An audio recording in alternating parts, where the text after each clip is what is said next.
কি রে আসফিন, মেয়েটা কে রে? আগে তো কখনোই দেখি নাই। আসফিন তার বন্ধুদের বলল মেয়েটা ওদের বাড়ির কাজের লোক। আসফিনের এমন উত্তর শুনে অবাক হয়ে গেল Afrin.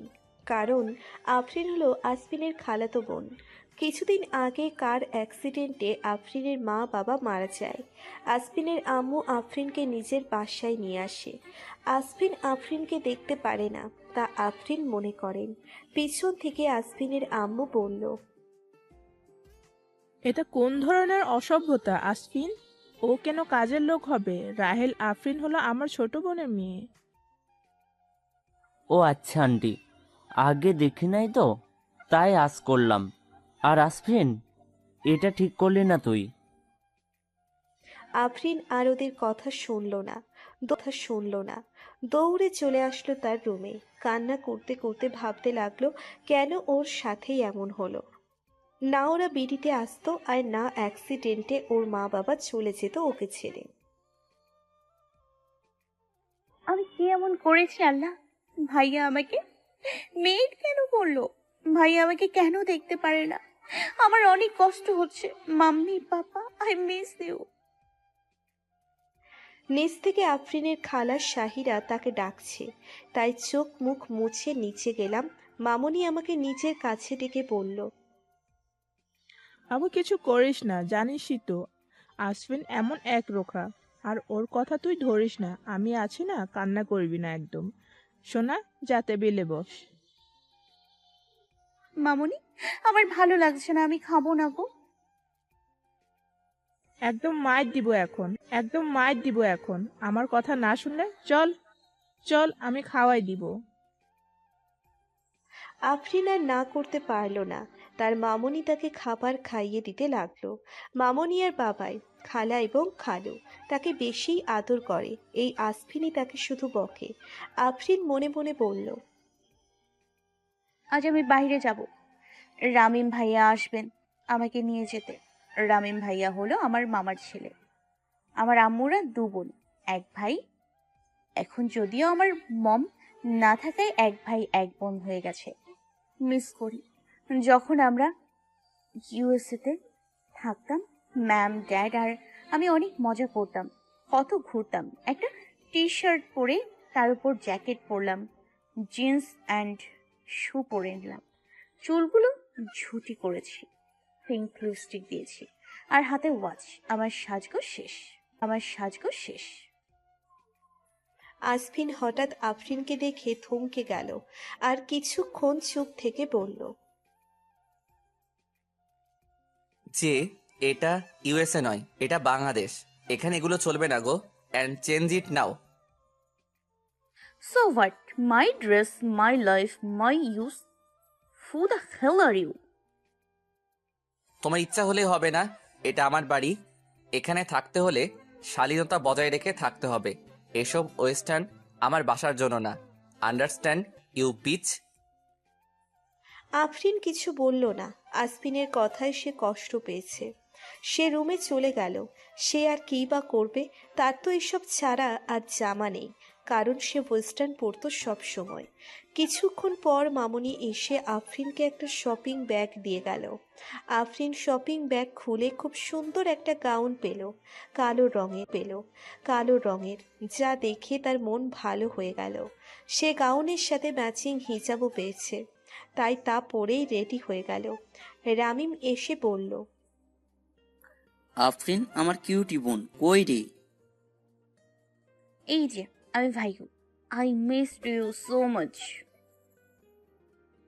I also so miss you cutie. By the way, you are looking so pretty. সে এক হাত দিয়ে জড়িয়ে ধরল। থ্যাঙ্কস ব্রো, যাওয়া যাক। Yeah obviously, let's go. Ramim আর আফরিন তার মামুনিকে বলে বেরিয়ে গেল। তারা অনেক জায়গায় ঘুরল। দেন রাতে ডিনার করে 11টায় বাসায় আফরিনকে নামিয়ে দিয়ে চলে গেল। আফরিন বাসায় ঢুকে উপরে উঠতে যাবে, তখন আসফিন বলল, এটা কোনো হোটেল নয় যে যখন ইচ্ছা আসবে আর যখন ইচ্ছা যাবে, যখন ইচ্ছা আসবে আর যখন ইচ্ছা যাবে তুমি। বলেই আফরিনের হাত ঘুরিয়ে ধরল। আমি ব্যথা পাচ্ছি ভাইয়া, লিভ মি। আগে আমার প্রশ্নের উত্তর দেন আপনি। এটা আসার সময় আপনার মেয়ে, আপনি ভুলে গেছেন রাত 11টা, তবুও আপনি বাসায় আসেন নাই। আপনার জন্য আমার আম্মু চিন্তায় শেষ। আপনি তো ফুর্তি করতে ব্যস্ত। ছি ভাই, এভাবে বলতে পারলো আমায়? আমি ফুর্তি করতে গেছি? এভাবে তাকালে যে আমি আপনার উপর গলে যাব, এটা কখনোই ভাববেন না। শেষবারের মতো ছেড়ে দিলাম। ভাইয়া কেন আমার সাথে এমন করে? আমি কি করেছি? ধাক্কা মেরে আফরিনকে ফেলে গটগট করে হেঁটে উপরে উঠে গেল। নিচে বসে কান্না করতে করতে নিচে পড়ায় সে হাতে ব্যথা পায়, কিন্তু তার চেয়ে বেশি পায় আসফিনের ব্যবহারে। নিয়তি এমন এক জিনিস, কখন কি হয় কেউ জানে না। সারা শহর নিস্তব্ধ, যে যার মতো ঘুমুচ্ছে। শুধু ঘুম নেই আসফিনের চোখে। আজ সে তার প্রিয়তমাকে অনেক আঘাত করে ফেলেছে, অনেক আঘাত করে ফেলেছে। কি বা আর করবে। আসফিন আফরিনদের লেট দেখে তার অনেক টেনশন হচ্ছিল। সে রামিম আর আফরিনকে অনেক কল দিয়েছিল, কিন্তু কেউ ধরে নাই। তাই তো সে রাগ সামলাতে না পেরে আঘাত দিয়ে ফেলছে তার প্রিয়তমাকে। ঘুমের মাঝে আফরিন টের পেল কে জানে তার হাতে ব্যথার জায়গায় চুমু খেলো আর কি স্প্রে করলো। ঘুমের জন্য বুঝতে পারে নাই। ঘুম এতটাই গভীর ছিল আফরিনের, সে চোখ খুলে দেখে নাই যে কে এসেছিল তার রুমে। আফরিন বরাবরই ঘুম পাগলি মেয়ে, ঘুমাতে সে অনেক ভালোবাসে। আফরিনের এহেন কাণ্ডে হাসে আসফিন। হ্যাঁ, লোকটা হচ্ছে আসফিন। সে তো আসছে তার প্রিয়তমার ব্যথায় ওষুধ লাগাতে। আফরিনের কপালে সে আলতো পরশ এঁকে চলে গেল নিজের ঘরে। এখন হয়তো সে একটু ঘুমাতে পারবে। সকালে আজানের শব্দে ঘুম ভেঙে যায় আফরিনের। উঠে বসে সে। হাত একটু নাড়াচাড়া দিয়ে বুঝতে পারল তার হাতের ব্যথা অনেকটাই কম। হাত নাকের কাছে নিয়ে বুঝতে পারল হাতে মুভ স্প্রে করা হয়েছে। তাহলে কি রাতের দেখা ওইটা স্বপ্ন ছিল না? তাহলে কে আসলো আফরিনের রুমে তার হাতে মেডিসিন দিতে, তা ভেবে পাচ্ছে না সে। তাকিয়ে দেখলো সালাতের সময় পার হয়ে যাচ্ছে। তাই সে দ্রুত ওয়াশরুম থেকে ফ্রেশ হয়ে অজু করে সালাত আদায় করে নিল। নিচে নেমে দেখলো সে আসফিস জগিং এর জন্য যাচ্ছে। সে সেদিক থেকে দৃষ্টি সরিয়ে রান্নাঘরের দিকে চলে গেল কফি বানাতে, যা তার খুব দরকার এখন। নিজের জন্য কফি আর মামুনির জন্য চা বানিয়ে মামুনির রুমের দিকে পা বাড়ালো আফরিন। আফরিন তার মামুনির সাথে বসে গল্প করছে আর কফি খাচ্ছিল। তখনই মামুনি বলল, আসফিন জগিং থেকে ফিরে জুস খায়, তা আবার ফ্রুটস দিয়ে বানানো। আসছে রে নবাব জাদা, ছেড়ে নবাব জাদা। হ্যাঁ, এটা খায় না, ওটা খায় না, এটা ঠিক না, ওটা ঠিক না। মামনি, তুমি কি ভাইয়া হওয়ার পর ছোটবেলায় কি তার মুখে মিষ্টি দাওনি? যা ফাজিল কোথাকার, এভাবে কেউ বলে? ও আসলে এমন উচ্ছৃঙ্খল দেখতে পারে না। ও সবসময় চায় যে আমরা আমাদের আদব কানুন মেনে চলি। ওয়েস্টার্ন কালারও দেখতে পারে না। আমি কি করব মামুনি?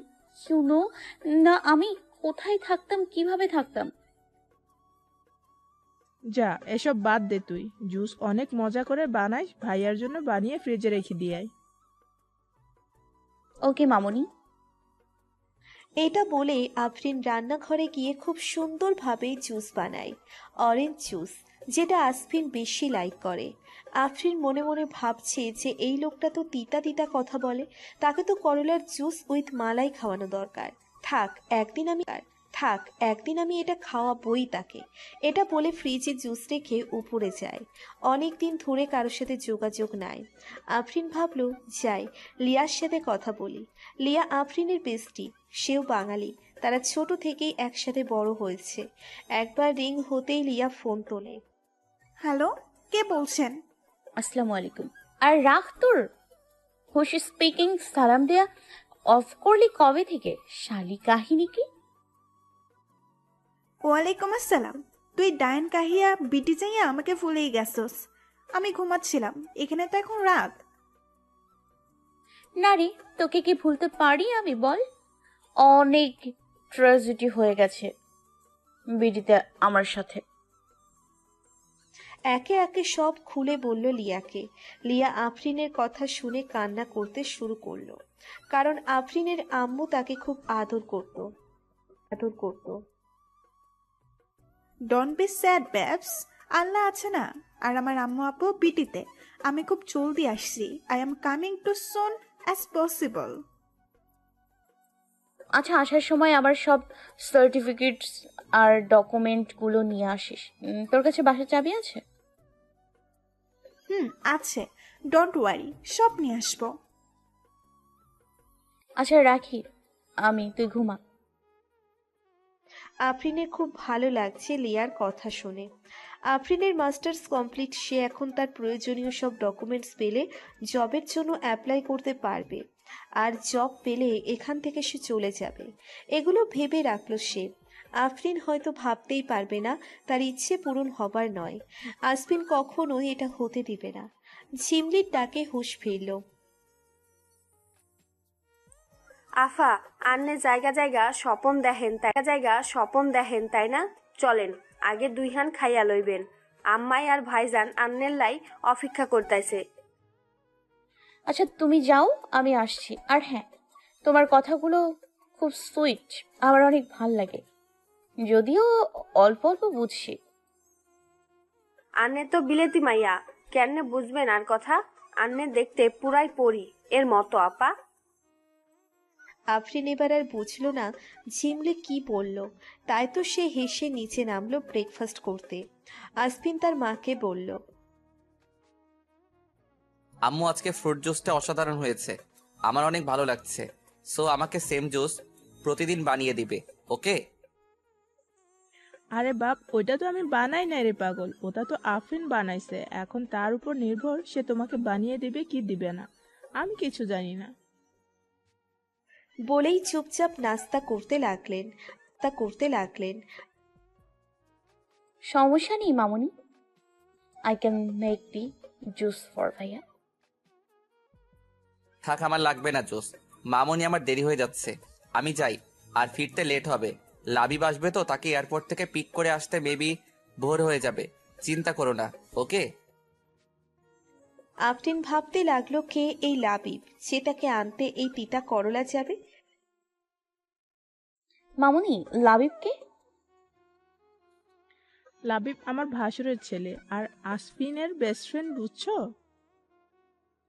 হুম, কিছু শয়তানি বুদ্ধি ভাবতে হবে। এখন নিয়ে গিয়ে ঘুমাই, আজকে আরামসে থাকা যাবে। আসফিন আজ খুব খুশি, কারণ তার প্রিয়তমা তার জন্য কিছু বানিয়েছে। ওই দিন কাজের লোক বলার কারণ হলো আফরিন একটা লেগিংস আর টি শার্ট পরা ছিল যা দৃষ্টিকটু লাগছিল, আর আসফিনের ফ্রেন্ড আফরিনের দিকে বাজেভাবে তাকিয়েছিল। তাই তো রাগে কাজের লোক বলছিল। আর আসপিনের ফ্রেন্ডকে খুব সুন্দরভাবে মেরব হসপিটাল অ্যাডমিট করে রেখে আসছে। নায়িকা আফরিনের পুরো নাম নাহিয়ানা আফরিন। সে দেখতে খুবই সুন্দর, গোল গোল চোখ, কালো মণি, জোড়া ভুরু যুগল, গোলাপি ঠোঁট, বাদামি স্ট্রেট সিল্কি চুল, কোমর অবধি বিছানো, যেন পরি। অনেক সুন্দর দেখতে, 5 ফুট 5 হাইট। সে মাস্টার্স কমপ্লিট করেছে, 22 বছর এক তরুণী। নায়ক আসফিন, পুরো নাম আসফিন আসিফ, টপ বিজনেসম্যানদের মধ্যে একজন। খুবই বিখ্যাত সে তার কাজের জন্য। অনেক রাগী আর দেখতেও মাশাল্লাহ। উচ্চতা 6 ফিট, জিম করা ফিট 6 প্যাকের বডি। শ্যামলা রঙের অধিকারী হয়েও হাজারো নারীর স্বপনের পুরুষ সে। বয়স 29। কাল সারা দিন খুব ভালোভাবেই কাটিয়েছে আফরিন। রাতে ঘুমও ভালো হয়েছে। সকালে ফজরের সালাত আদায় করে সে ব্যালকনিতে গেল। ঠান্ডা ঠান্ডা বাতাস বইছে, তাই তো বাহিরের প্রকৃতির আনন্দ নিতে লাগলো। চোখ বুজে আর গাইতে থাকে। আসফিন আর লাবিব বাড়ির ভিতরে প্রবেশ করার সময় গানের আওয়াজ পেয়ে থেমে যায়। উপরের দিকে তাকিয়ে দেখে আফরিন প্রকৃতি উপভোগ করছে আর গান গাইছে। আফরিনের গান লাবিব আর আসফিন মুগ্ধ হয়ে শুনছে। অনেক সুন্দর কণ্ঠ আফরিনের। লাবিব বলল, দোস্ত, ভাবির কণ্ঠ তো মাশাল্লাহ, এত ভালো গান গায়। তোর পছন্দ আছে, চল ভিতরে, আই এম টায়ার্ড।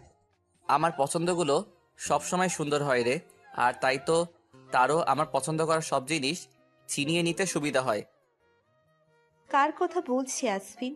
কে সে? কেনই বা তার জিনিস সব নিবে? বাদ দে দোস্ত, আল্লাহ সহায় আছে, চল। হ্যাঁ চল। আফরিন ভাবতেও পারেনি যে এতক্ষণ দুইজন যুবক কেমন মুগ্ধ হয়ে গান শুনছিল তার।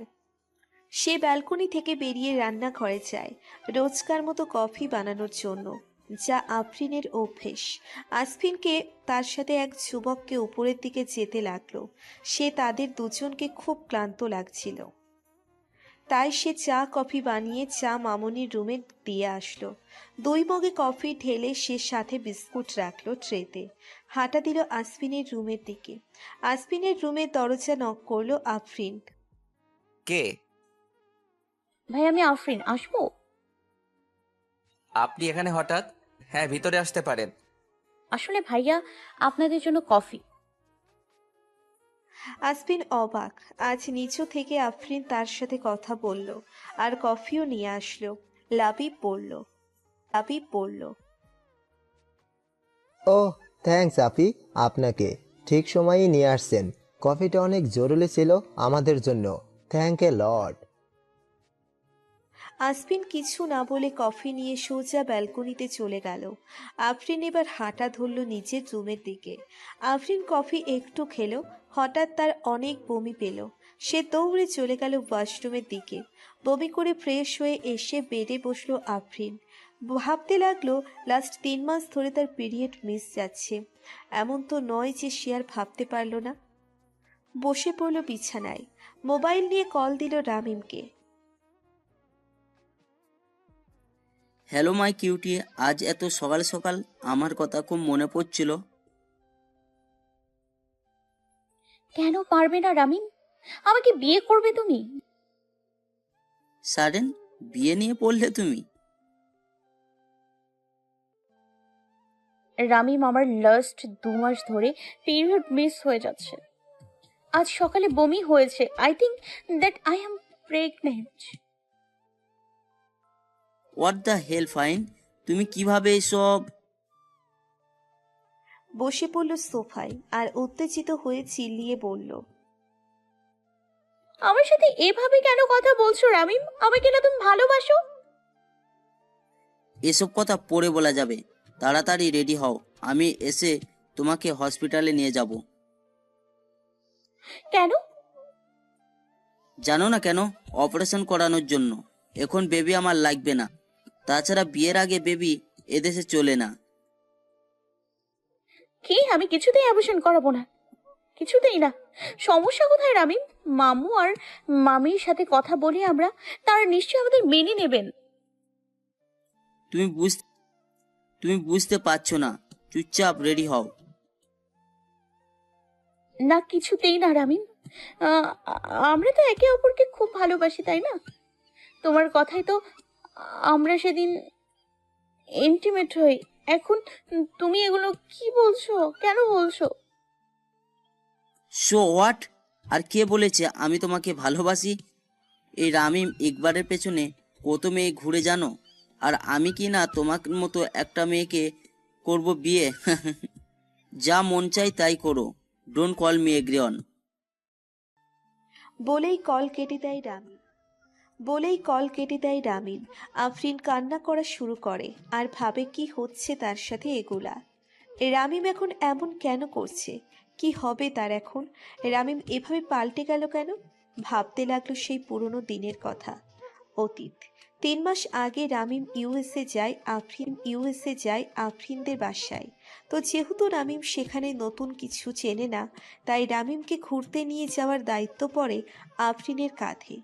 আফরিন আর রামিম তারা অনেক জায়গায় ঘোরাঘুরি করত। এমন একদিন রামিম আফরিনকে প্রপোজ করে ফেলে আর আফরিন রামিমকে হ্যাঁ বলে দেয়। এভাবে তাদের দিন কাটে। রামিমের জন্মদিনের দিন রামিমের আফরিনের একটা রিসোর্টে জন্মদিন সেলিব্রেট করে। রামিম জোর করে আফরিনকে ড্রিঙ্কস করায়। আফরিন নেশায় বুঁদ হয়ে থাকার ফলে রামিম তার কাজে সফল হয়। ভালোবাসার কথা বলে আফরিনকে নিজের করে নেয়। যখন আফরিনের জ্ঞান ফেরে, সে নিজেকে রামিমের বুকে পায়। রাতের কথা মাথায় আসতেই সে কান্নায় ভেঙে পড়ে। সে রামিম তাকে অনেক কষ্টে বুঝিয়ে শুনিয়ে শান্ত করে সামলে নেয় সেদিন সব। তারপর আফরিন দেশে আসে। মা বাবার মৃত্যুতে এত ঝামেলায় সে ভুলে যায় সব। বর্তমান রামিম বসে আছে অনেক ভয়ানক দেখাচ্ছে তাকে আজ। রামিম বলা শুরু করলো। আমি তো আফরিনকে কখনোই ভালোবাসিনি। ও তো আমার একটা খেলার গুটি ছিল মাত্র, যাকে আমি ইউজ করে গিয়েছি। তোর থেকে আমি সব কেড়ে নেবো আফরিন, সব। রামিম তার মাকে এসে বলল।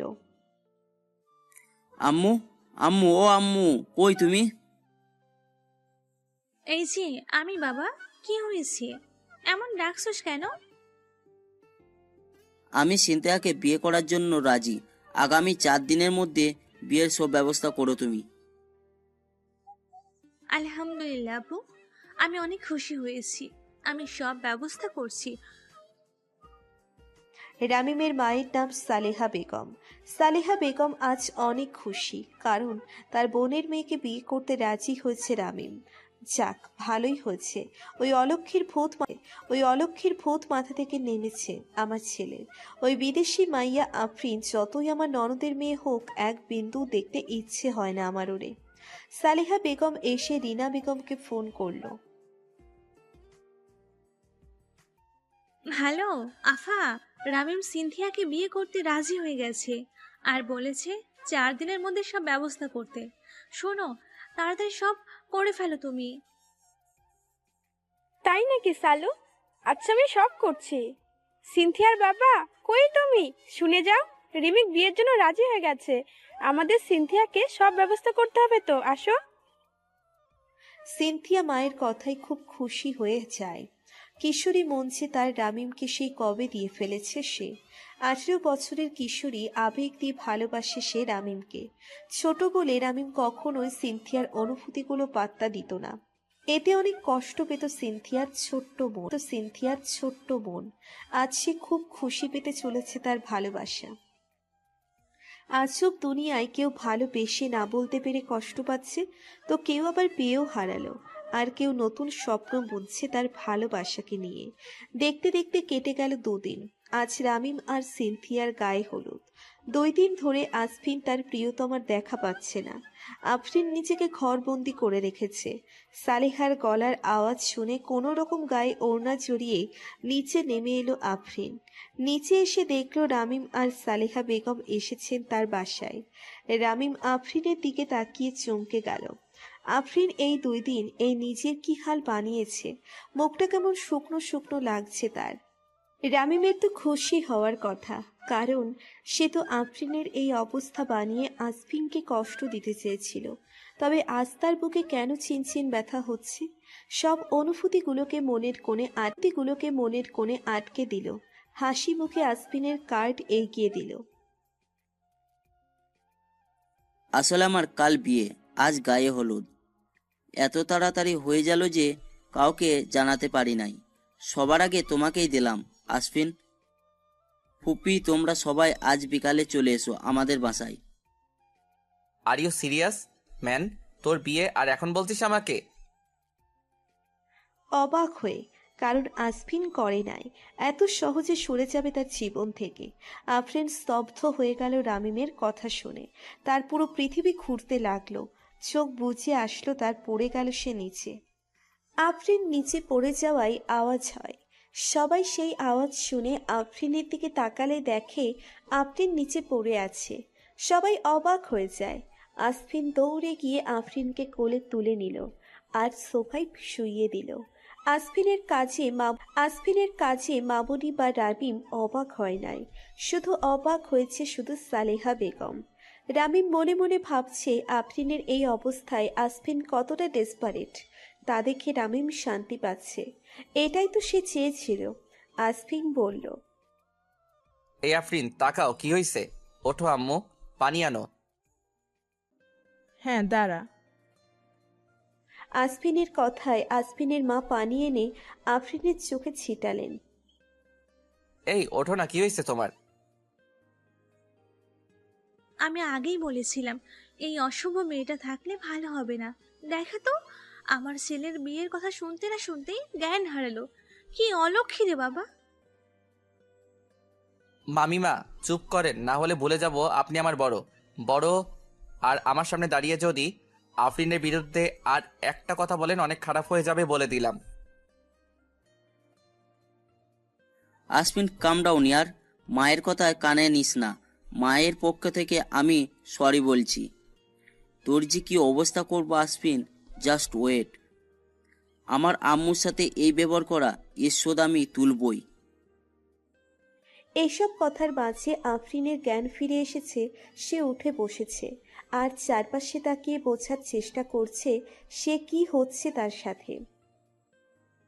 2 দিন ধরে তুই খাচ্ছিস না আফরু, ভাবিস না আমি জানি না? না খেয়ে থাকার কারণে আজ তুই জ্ঞান হারিয়ে পড়ে গেলি। আমাদের কি কষ্ট লাগে না? আমি সরি মামুনি, আমি ইচ্ছে করে করিনি তো। আর ভালো লাগে না খেতে, তাই খাই না। কি বলছো আম্মু? উনি খাই নাই? আফরিন আমাদের বাসায় মনে হয় খাবারের কম পড়ে নাই, তাই আপনি না খেয়ে থাকেন। বাদ দেন না ভাইয়া, ওয়াদাবে রামিম ভাইয়াকে Congress for your wedding and new life. চোখে পানি চিকচিক করছে কিন্তু মুখে হাসি দিয়ে কথাটি বলল আফরিন। থ্যাঙ্কস আলট।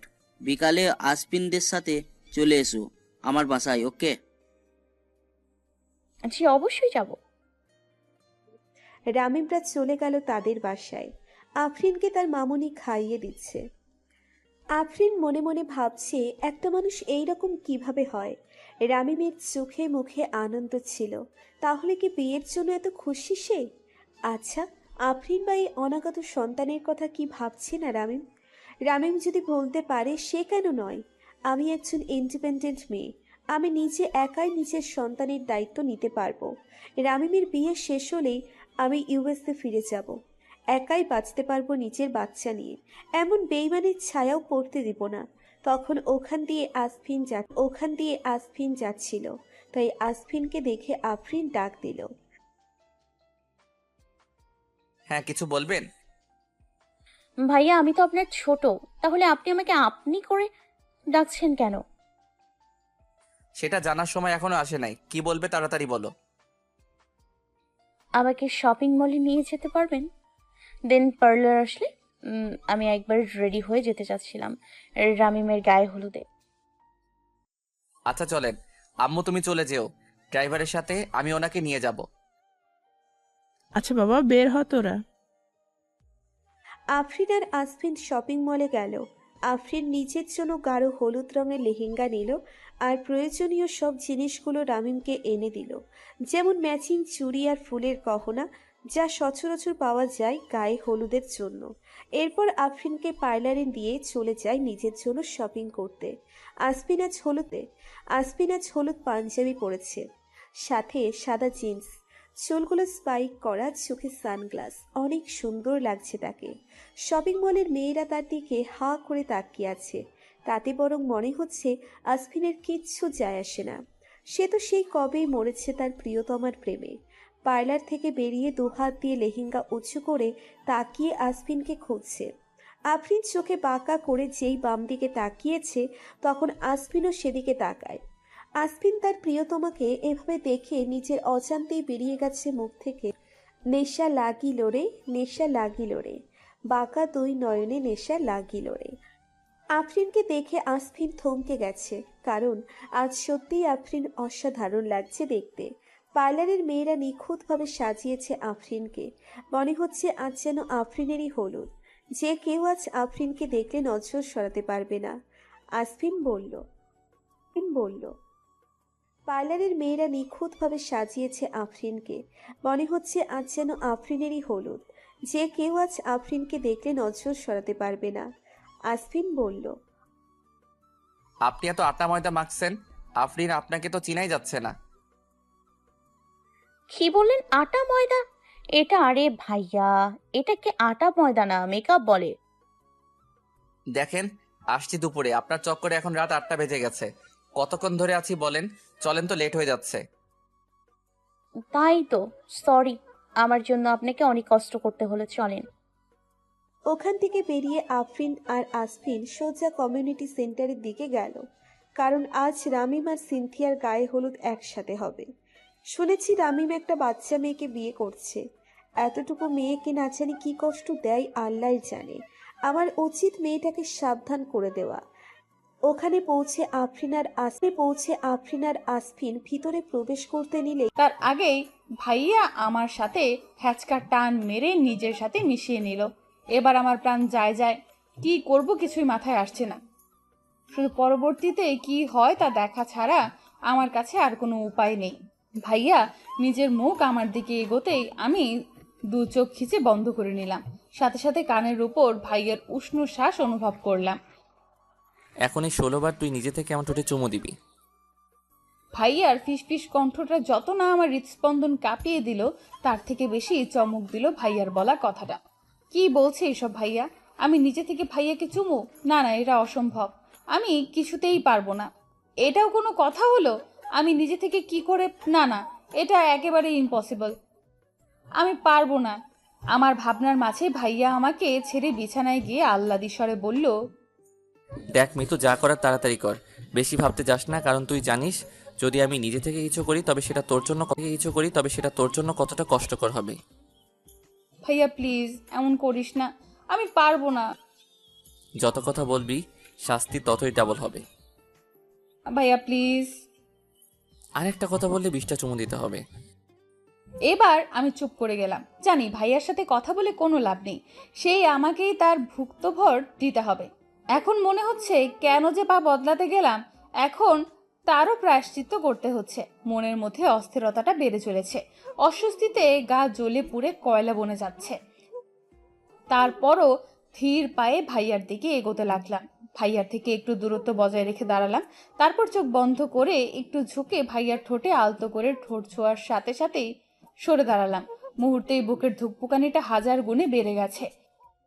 চোখ বন্ধ করে জোরে জোরে শ্বাস নিয়ে নিজেকে শান্ত করে আবার তার ঠোঁটের দিকে এগোলাম। এবার আর একটা চুমু দিয়ে সরে এলাম না, নিজেকে শক্ত করে আরো একটা চুমু দিলাম। ধীরে ধীরে মনের সংকোচ বোধটা কাটতে লাগলো। খুব সহজভাবে যখন একের পর এক চুমু দিতে লাগলাম, তখনই আরমান ভাই আমার পেছনের চুল আঁকড়ে ধরে আমায় বিছানায় শুইয়ে দিয়ে নিজেও আমার উপর আধশোয়া হয়ে আমার ঠোঁট করে নিল নিজের দখলে। ভাইয়াকে আটকানোর চেষ্টা করলে ভাইয়া এক হাতে আমার হাত বিছানায় চেপে ধরল।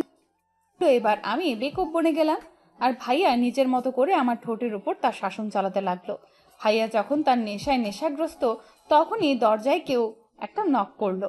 দরজা ধাক্কানোর শব্দে আমি চমকে উঠলাম। নিজেকে ভাইয়ার কবল থেকে ছাড়ানোর চেষ্টা করছি, কিন্তু ভাইয়ার তাদের কোনো ভ্রুক্ষেপ হচ্ছে বলে মনে হচ্ছে না। যেন দরজা ধাক্কানোর শব্দ তার কান অব্দি পৌঁছাচ্ছেই না।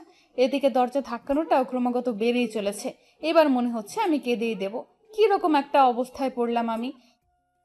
একদিকে আরমান ভাই, অন্যদিকে দরজার পেছনের আগন্তুক। না জানি দরজার পেছনে কে দাঁড়িয়ে আছে, আর যদি সে আমাকে আর ভাইয়াকে এক ঘরে দেখে নেয় তাহলে কেলেঙ্কারিটাই না হয়ে যাবে। বেশ কিছুক্ষণ পরেই ভাইয়া আমায় ছেড়ে দিয়ে উঠে বসলেন, আর আমি ছাড়া পাওয়ার সাথে সাথে এক লাফে উঠে দাঁড়ালাম। দরজায় ধাক্কা ক্রমাগত বেড়েই চলেছে। একটা বড় সড়ো ঢোক গিলে ভাইয়ার দিকে অসহায় দৃষ্টিতে তাকালাম। এখন কি হবে?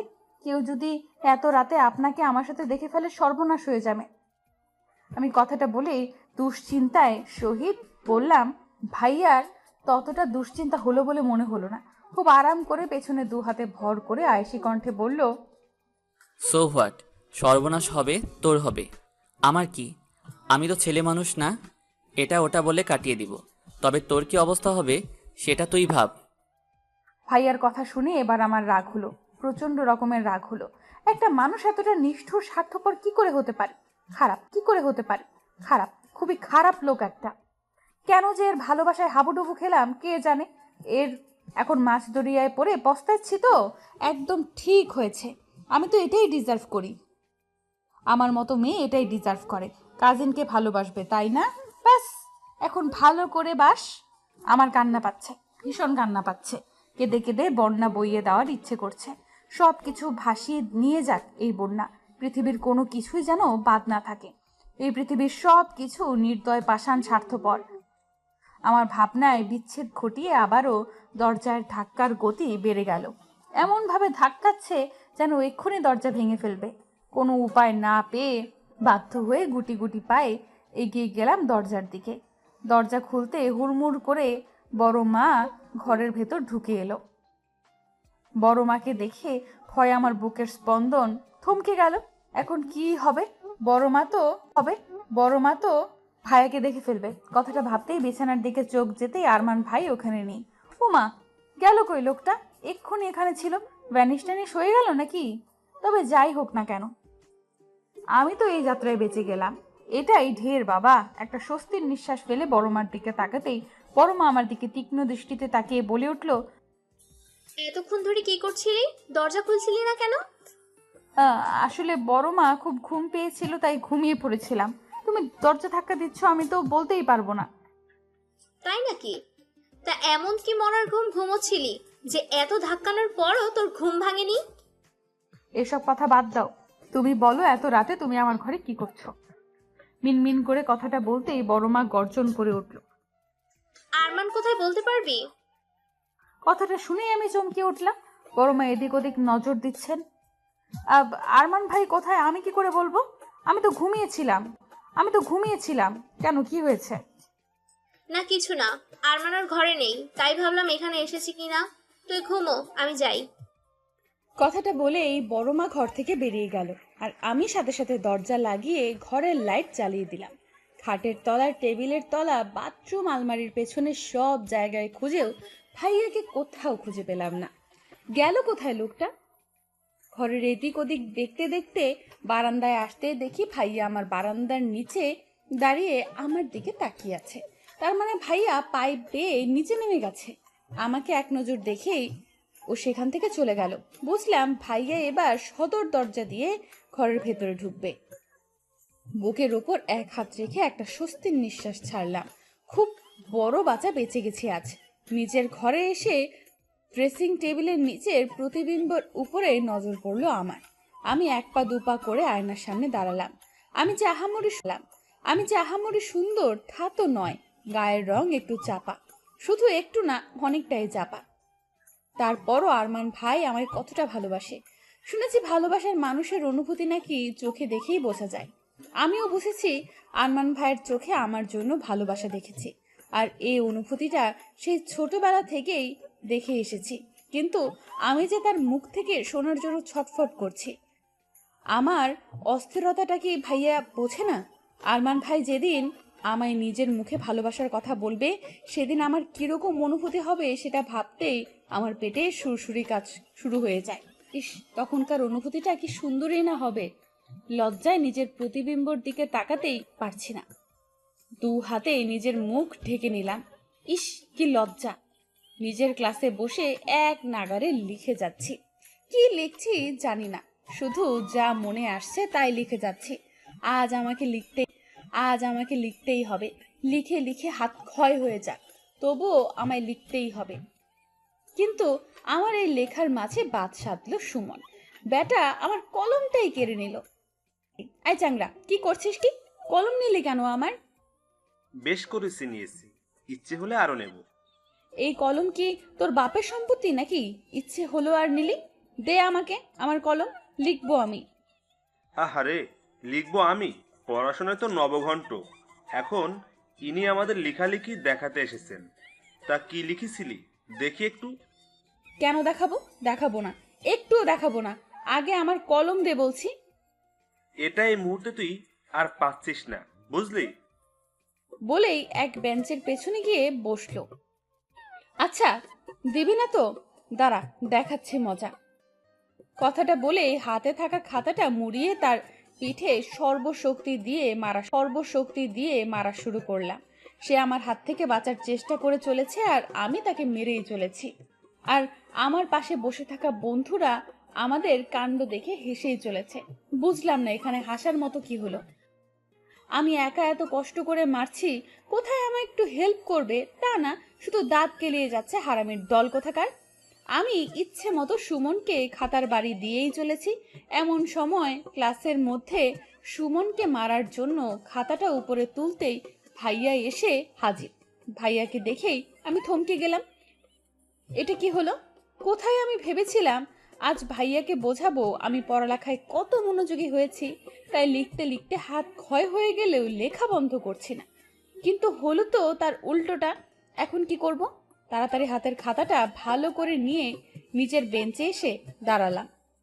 ভাইয়াকে দেখে সবাই অলরেডি দাঁড়িয়ে গেছে, কিন্তু ভাইয়া দরজার কাছে এসেই আমাকে ওইভাবে দেখে কিছুক্ষণ থমকে রইল, তারপর কোনো কথা ছাড়াই রুম থেকে বেরিয়ে গেল।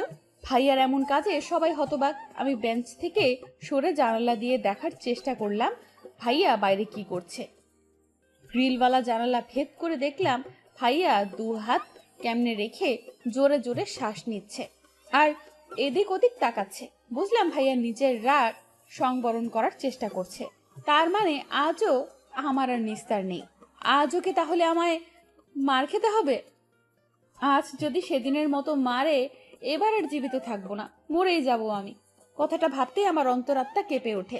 তখনই আমার মনে হলো, আচ্ছা ভাইয়া কি কোনো রকম জেলাস ফিল করছে আমায় নিয়ে, সুমনের উপর? কথাটা ভাবতেই আমার চোখ মুখ উজ্জ্বল হয়ে উঠল। পেয়ে গেছি রাস্তা। কিভাবে ভাইয়ার মুখে ভালোবাসি কথাটা বলতে হয় তা খুব ভালোভাবেই বুঝে গেছি আমি। আগে দেখো হোতা হ্যায় ক্যা। কিছুক্ষণ পরেই ভাইয়া আবার ক্লাসরুমে ঢুকলো, কিন্তু এবার আর আমার দিকে তাকালো না। না তাকাক, তাতে কি? তবে এবার ভাইয়া দেখবে আমি কি কি করতে পারি। ভাইয়া তার ক্লাস শুরু করে দিল, আর এদিকে আমি আমার কাজ। ক্লাসের মাঝে অনেক বাহানায় সুমনের কাছে কথা বলতে লাগলাম, মুখ টিপে টিপে হাসতে লাগলাম, পড়া দেখানোর নাম করে গল্প করা শুরু করলাম। লেখার সময় খাতা থেকে ওর হাত সরিয়ে দেওয়ার নাম করে ওর হাত ধরতেই সামনে থেকে ভাইয়ার গর্জনরত আওয়াজ কানে ভেসে উঠল, enough is enough, damn it. ভাইয়ার এমন গর্জনে ক্লাসে থাকা প্রায় সকলেই চমকে উঠল। হঠাৎ ভাইয়ার এমন ব্যবহারে কারোরই মাথায় ঢুকলো না। ভাইয়ার টেবিলের উপর 2 হাত দিয়ে দাঁড়িয়ে আছে, রাগে চোখ লাল বর্ণ ধারণ করেছে। ভাইয়ার এই রূপ দেখে আমি নিজেও ভয় পেয়ে গেলাম। এবার এসে আবার আমাকে পেটানো শুরু করবে না তো? মনে মনে হাজারো ভয়কে জয় করার চেষ্টা করলাম, কিন্তু ভাইয়া আমাকে অবাক করে দিয়ে ক্লাস থেকে বেরিয়ে গেল।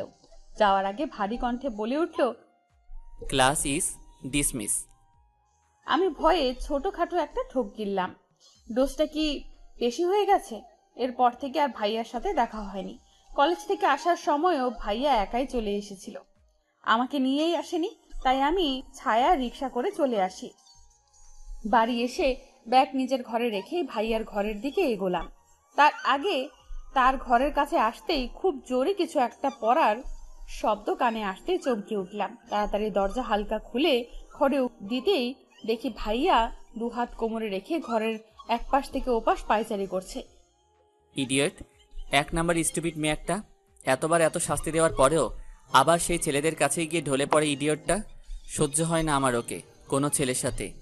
এই বিষয়টা কি বোঝে না ওই স্টুপিডটা? নিজেই কথাগুলো বিড়বিড় করে আয়নার সামনে গিয়ে দাঁড়ালো।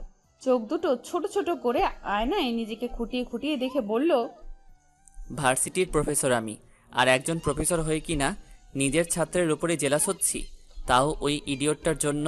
ইউ ফুল। কথাটা বলেই খুব জোরে সামনে থাকা টুলে লাথি মেরে ওয়াশরুমের ভেতরে ঢুকে গেল। ভাইয়া রেহেন কাজে এতক্ষণ আমি মুখ চেপে হাসছিলাম। ভাইয়া ওয়াশরুমে ঢুকতেই আমি রুমের ভেতরে ঢুকে গেলাম। কেন জানি না এক মুহূর্তে আমার ভাংড়া নাচার ইচ্ছে হচ্ছে। ইস, ভাইয়া আমায় নিয়ে জেলাস, ভাবা যায়? ভাইয়া খুবই আনন্দের সহিত ফ্লোরের উপর পড়ে থাকা টুলটা ঠিক জায়গায় রেখে দিলাম। তারপরে নাচতে নাচতে চলে আসবো, তখনই আমার নজর গেল ভাইয়ার টেবিলের উপর। টেবিলের লাল কার্পেটের উপর নীল ডায়েরিটা যেন খুব বেশি দৃষ্টি আকর্ষণ করছে আমার। একটু কৌতূহল নিয়েই আমি টেবিলের কাছে গিয়ে ডায়েরিটা হাতে নিলাম। এটা কি ভাইয়ার ডায়েরি? কি আছে এই ডায়েরির মধ্যে? ভাইয়ার মনের কথা। এবার কৌতূহলটা যেন আরো বেড়ে গেল। আমি জানতে চাই ভাইয়ার মনের কথা। তাই অন্যের ডায়েরি তার বিনা অনুমতিতে পড়া অন্যায় জেনেও ডায়েরিটা খুললাম। প্রথম পেজ ফাঁকা পড়ে আছে, কিছুই লেখা নেই। তাই আমি আবার একটা পেজ উল্টাতেই যা দেখলাম তাতে আমার চোখ কিছুক্ষণের জন্য থমকে গেল সেই পৃষ্ঠায়। এটাকে আমি ডায়েরির সাদা পাতায় পেন্সিলের আঁকা হাতে আঁকা ছবি, আমার প্রতিচ্ছবি। ছবিটা থেকে যেন চোখ সরানোই মুশকিল। হ্যাঁ, এটাই আমি। চোখ, কান, নাক, মুখ সবটাই প্রমাণ করে এটা আমি। কিন্তু তারপরেও কিছু একটা তফাৎ আছে এই ছবির সাথে আমার চেহারার, কিছু তো একটা পার্থক্য আছে, কিন্তু সেটা কি? খুব নিখুঁতভাবে দেখতে লাগলাম ছবিটাকে। এই ছবি আর আমার চেহারার কি অমিল রয়েছে? হ্যাঁ, পেয়েছি, অমিল আছে, অনেক অমিল আছে, অনেক অমিল আছে। আর সেই অমিলটা হচ্ছে ভালোবাসার। ছবিটা খুব ভালোবাসার সাথে অঙ্কন করা হয়েছে। এই চোখ শুধু চোখ নয়, এই চোখে যে হাজারো মায়ায় ভিড়। আচ্ছা, আমার চোখে কি আদৌ এতটা মায়া আছে? আমার তো মনে হয় না আছে। আর এই ঠোঁটের কোণে লেগে থাকা মৃদু হাসিটা, এ যেন কোনো সাগরের ঢেউ। আমার হাসি কি সত্যি এতটা সুন্দর? আচ্ছা, এই আমি কি আরমান ভাইয়ের মনের আমি? ভাইয়ার মনে আমার এতটা সৌন্দর্য বিরাজ করে? চোখের কোণ বেয়ে জল গড়িয়ে পড়ল। কতটা ভালোবাসলে মানুষ এতটা নিখুঁতভাবে কারো প্রতিচ্ছবি আঁকতে পারে? আমার কৌতূহল আবারও বেড়ে গেল। ভাইয়ার বুকে আমার জন্য ভালোবাসার পরিমাণ জানার আগ্রহ আরো বেশি বেড়ে গেল। তাই আমি আবার একটা পেজ উল্টালাম, আর ওই পেজে যা দেখলাম তা দেখার পর আমার হার্টবিট কিছুক্ষণের জন্য থমকে গেল। নিজেকে আর আটকে রাখতে পারলাম না, শব্দ করে কেঁদেই দিলাম। ডায়েরির সাদা কাগজে বড় বড় অক্ষরে লেখা, ভালোবাসি মিতু, ভালোবাসি মিতু। এই লেখাটা দেখে মনে হচ্ছে ভাইয়া যেন আমার সামনে চিৎকার করে বলছে, ভালোবাসি মিতু, খুব খুব বেশি ভালোবাসি তোকে। তুই আমার ঘরে কি করছিস? আমার সেই চিরচেনা চমৎকার কণ্ঠটা শুনে আমি চট করে পিছু ফিরে তাকালাম। ভাইয়া টাওয়াল হাতে দাঁড়িয়ে আছে। হয়তো চোখে মুখের লাল আভাটা দূর করার জন্যই চোখ মুখে পানি দিয়েছে। আমার হাতে নিজের ডায়েরিটা দেখে চোখ মুখ শক্ত করে ধমক দিয়ে উঠল। তুই জানিস না কারো অনুমতি ছাড়া তার ডায়েরিতে হাত দিতে নেই? মিনিমাম এই কমন সেন্সটুকু তোর নেই? ভাইয়া আমাকে বকেই যাচ্ছে, কিন্তু আমি তার কথা শোনার মতো অবস্থায় নেই। নিজের অজান্তেই হাত থেকে ডায়েরিটা পড়ে যায়। নিজেকে আর ধরে রাখতে পারলাম না। দৌড়ে গিয়ে ভাইয়ার বুকে ঝাঁপিয়ে পড়ে হাউমাউ করে কাঁদতে লাগলাম। আজ এত সুখ সুখ কেন লাগছে আমার? যেন পৃথিবীর সব সুখ এসে এই বুকে বাসা বেঁধেছে, এই বুকে বাসা বেঁধেছে, আর আমি এই বুকের একমাত্র অধিকারিণী। সত্যি আমি খুব ভাগ্যবতী। এমন ভালোবাসার মানুষ কয়জনে বা পায়? ভাইয়া হয়তো আমার এমন কাজে বুদ্ধিহীন হয়ে গেছে, হয়তো ভাবতে পারিনি আমি এমন কিছু করব। এতটা সুখের মাঝেও আমি অনুভব করলাম ভাইয়া ধীরে ধীরে তার হাত তুলছে, হয়তো আমায় নিজের সাথে আরো গভীরে জড়িয়ে নেওয়ার জন্য। তাই আমি আরো শক্তভাবে তার বুকে মাথা গুজে দিলাম। এমন সময় বড়মা কণ্ঠ কানে ভেসে এলো। বড়মার ডাক শুনে আমি ছিটকে দূরে সরে গেলাম। নিজের চোখ মুখ মুছে স্বাভাবিক হওয়ার চেষ্টা করলাম, কিন্তু ভাইয়া এখনো ওইভাবেই দাঁড়িয়ে আছে, যেন এখনো তার ঘোর কাটেনি। কিছুক্ষণের মধ্যেই বড়মা ঘরের ভেতরে ঢুকলো। আরমান তাড়াতাড়ি রেডি হয়ে। আমাকে দেখেই বড়মা কথা বলা থামিয়ে দিল।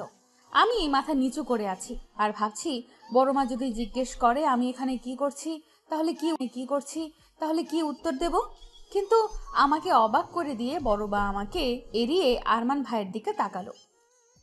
আরমান তাড়াতাড়ি রেডি হয়ে নে, আমরা বেরোবো। এবার মনে হয় ভাইয়ার ধ্যান ভাঙলো। হালকা কেশে বলে উঠল, কোথায় যাওয়ার কথা বলছো? সেটা না হয় গেলেই দেখতে পাবি, এখন তাড়াতাড়ি রেডি হয়ে নে, তো সময় নেই। আমি কোথাও যাচ্ছি না। আমি এখানে তোর কোনো মতামত নিতে আসিনি, তোকে বলতে এসেছি। তুই যাচ্ছিস মানে যাচ্ছিস, আর কোনো কথা শুনতে চাই না আমি। বলেই বড়মা ঘর থেকে বেরিয়ে যেতেই ভাইয়া পা দিয়ে খুব জোরে বেডের লাথি মেরে চোখ মুখ শক্ত করে আমার দিকে তাকালো। আর আমি এই শব্দে কেঁপে উঠলাম। বুঝলাম না বড়মা বাইরে যেতে বলেছে তা নিয়ে এত রাগ করার কি আছে। সামান্য বাইরেই তো যেতে বলেছে। সেসব যাক, আমি এবার মাথা নিচু করে ঘর থেকে বেরিয়ে আসলাম। রাগের মাথায় আবার আমাকেই না মেরে বসে। রাত 8টা। বসার ঘরে বসে সবাই মিলে একসাথে জবার সিরিয়াল দেখছি। দেখতে দেখতে বিরক্ত বোর্ডটা চরম পর্যায়ে পৌঁছেছে। কিন্তু আমার মা এই জবার মারাত্মক ফ্যান, একটা এপিসোডও মিস করে না। তার সাথে রিপিট টেলিকাস্ট তো আছেই। উফ, কিভাবে যে মায়ের ব্রেনের জিনিসটা সহ্য করে কে জানে। তবে আমার টেনশন হচ্ছে ভাইয়াদের নিয়ে। এখন অবধি এলো না কেন তারা? সে কখন বড় আব্বু, বড় মা, আমার বাবা আর ভাইয়া বেরিয়েছে, কিন্তু এখন অবধি ফিরল না। কি করছে এতক্ষণ যাবৎ বাইরে? আমার ভাবনা শেষ হতে না হতেই দরজার কলিং বেল বেজে উঠল। আমি দৌড়ে গিয়ে দরজা খুলে দিলাম। হ্যাঁ, ভাইয়ারাই এসেছে। দরজা খোলার সাথে সাথে ভাইয়া ভেতরে ঢুকে সোজা উপরে নিজের ঘরে চলে গেল। চোখে মুখে বেশ গাম্ভীর্যতা ফুটে উঠেছে। ভাইয়ার পিছু পিছু বাকি সবাই ভেতরে ঢুকলো। বাবা, বড় আব্বু, বড় আম্মু গিয়ে সোফাতে বসতেই আমি দৌড়ে রান্নাঘরে গেলাম ওদের জন্য পানি আনতে। পানির ট্রেটা নিয়ে তাদের কাছে যেতেই যেতেই বড় মা কথাটা কানে এলো। যাক বাবা, এতদিনে টেনশন ফ্রি হলাম। ছেলেটার বিয়েটা একেবারে ফাইনাল করেই এসেছি। কথাটা শুনতেই আমি থমকে গেলাম। মাথা কাজ করা বন্ধ করে দিল। কি বলছে কি বড় মা? তার মানে তারা ভাইয়ার জন্য মেয়ে দেখতে গিয়েছিল।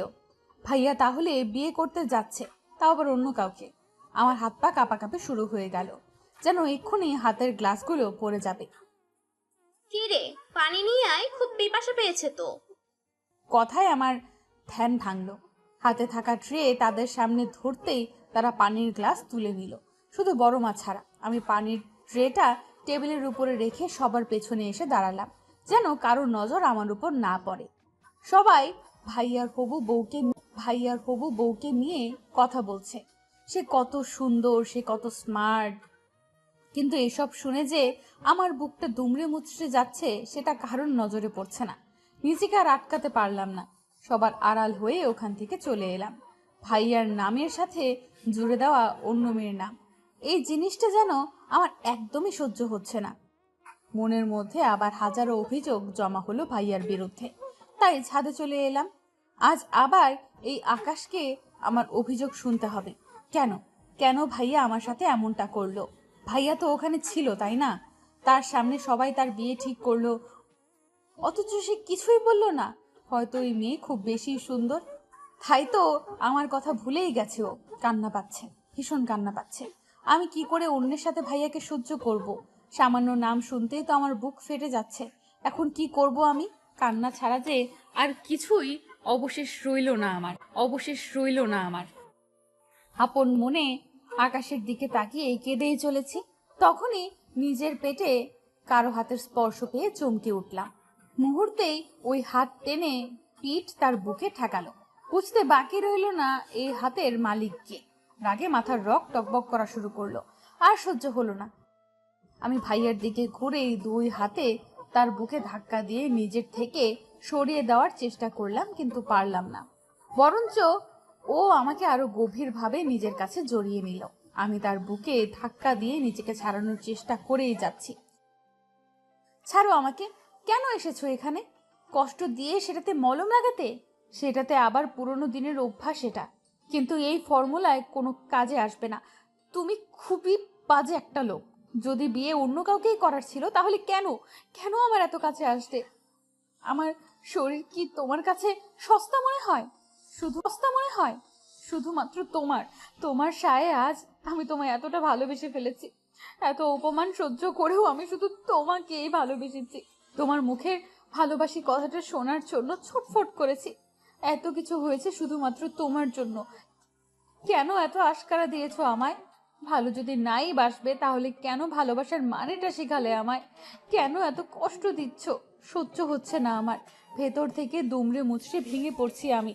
দয়া করে আর কষ্ট দিতে এসো না। আর সহ্য করার ক্ষমতা নেই আমার। এক নাগারে কথাগুলো বলেই কান্নায় ভেঙে পড়লাম তার সামনে। এতে তার কি ভাবান্তর হলো বলতে পারবো না, কিন্তু হঠাৎই কানের কাছে কারো উষ্ণ শ্বাস অনুভব করলাম। ম্যাজিক দেখবি মিতো? পিস করে কথাটা বলে এই ভাইয়া আমার দিকে তাকালো, আর আমি তার কথার মানে বুঝতে না পেরে ফ্যাল করে তার চোখের দিকে তাকালাম। এটা কি মজা করার সময় যে ও আমায় এখন ম্যাজিক দেখাতে চাইছে? আমি কি বাচ্চা মেয়ে নাকি যে ম্যাজিক দেখেই আমি সব কষ্ট ভুলে যাব? এসব ভাবনার মাঝেই আমি অনুভব করলাম আমি হাওয়ায় ভাসছি। ভালো করে খেয়াল করে দেখলাম ভাইয়া আমায় কোলে তুলে নিয়েছে। কি করতে চাইছে কি ভাইয়া? কিছুই তো বুঝতে পারছি না। বসার ঘরে বসে থাকা সকলে আমাদের দিকে অবাক চোখে তাকিয়ে আছে। সকলের এমন চাহনি আমায় বেশ অস্বস্তিতে ফেলছে, যার কারণে আমি বারবার নিচু গলায় ভাইয়াকে আমায় নিচে নামাতে বলছি। কিন্তু ভাইয়ার তাতে কোনো হেলদোল হচ্ছে না। ও নিজের মতোই আমায় কোলে নিয়ে সবার সামনে দিয়ে বাড়ির বাইরে চলে এলো। পেছন থেকে বাবার বড় আব্বু বড় আম্মু অনেক ডাকার পরেও সে শুনলো না। আমি ভেবে পাচ্ছি না কি হচ্ছে আমার সাথে, কি করতে চাইছে ভাইয়া, আর কোথায় বা যাচ্ছি আমরা। আমার সকল ভাবনার মাঝেই ভাইয়া আমাকে গাড়ির সামনের সিটে বসিয়ে সিট বেল্ট লাগিয়ে দরজা লাগিয়ে দিল, আর ও নিজে ড্রাইভিং সিটে এসে বসলো।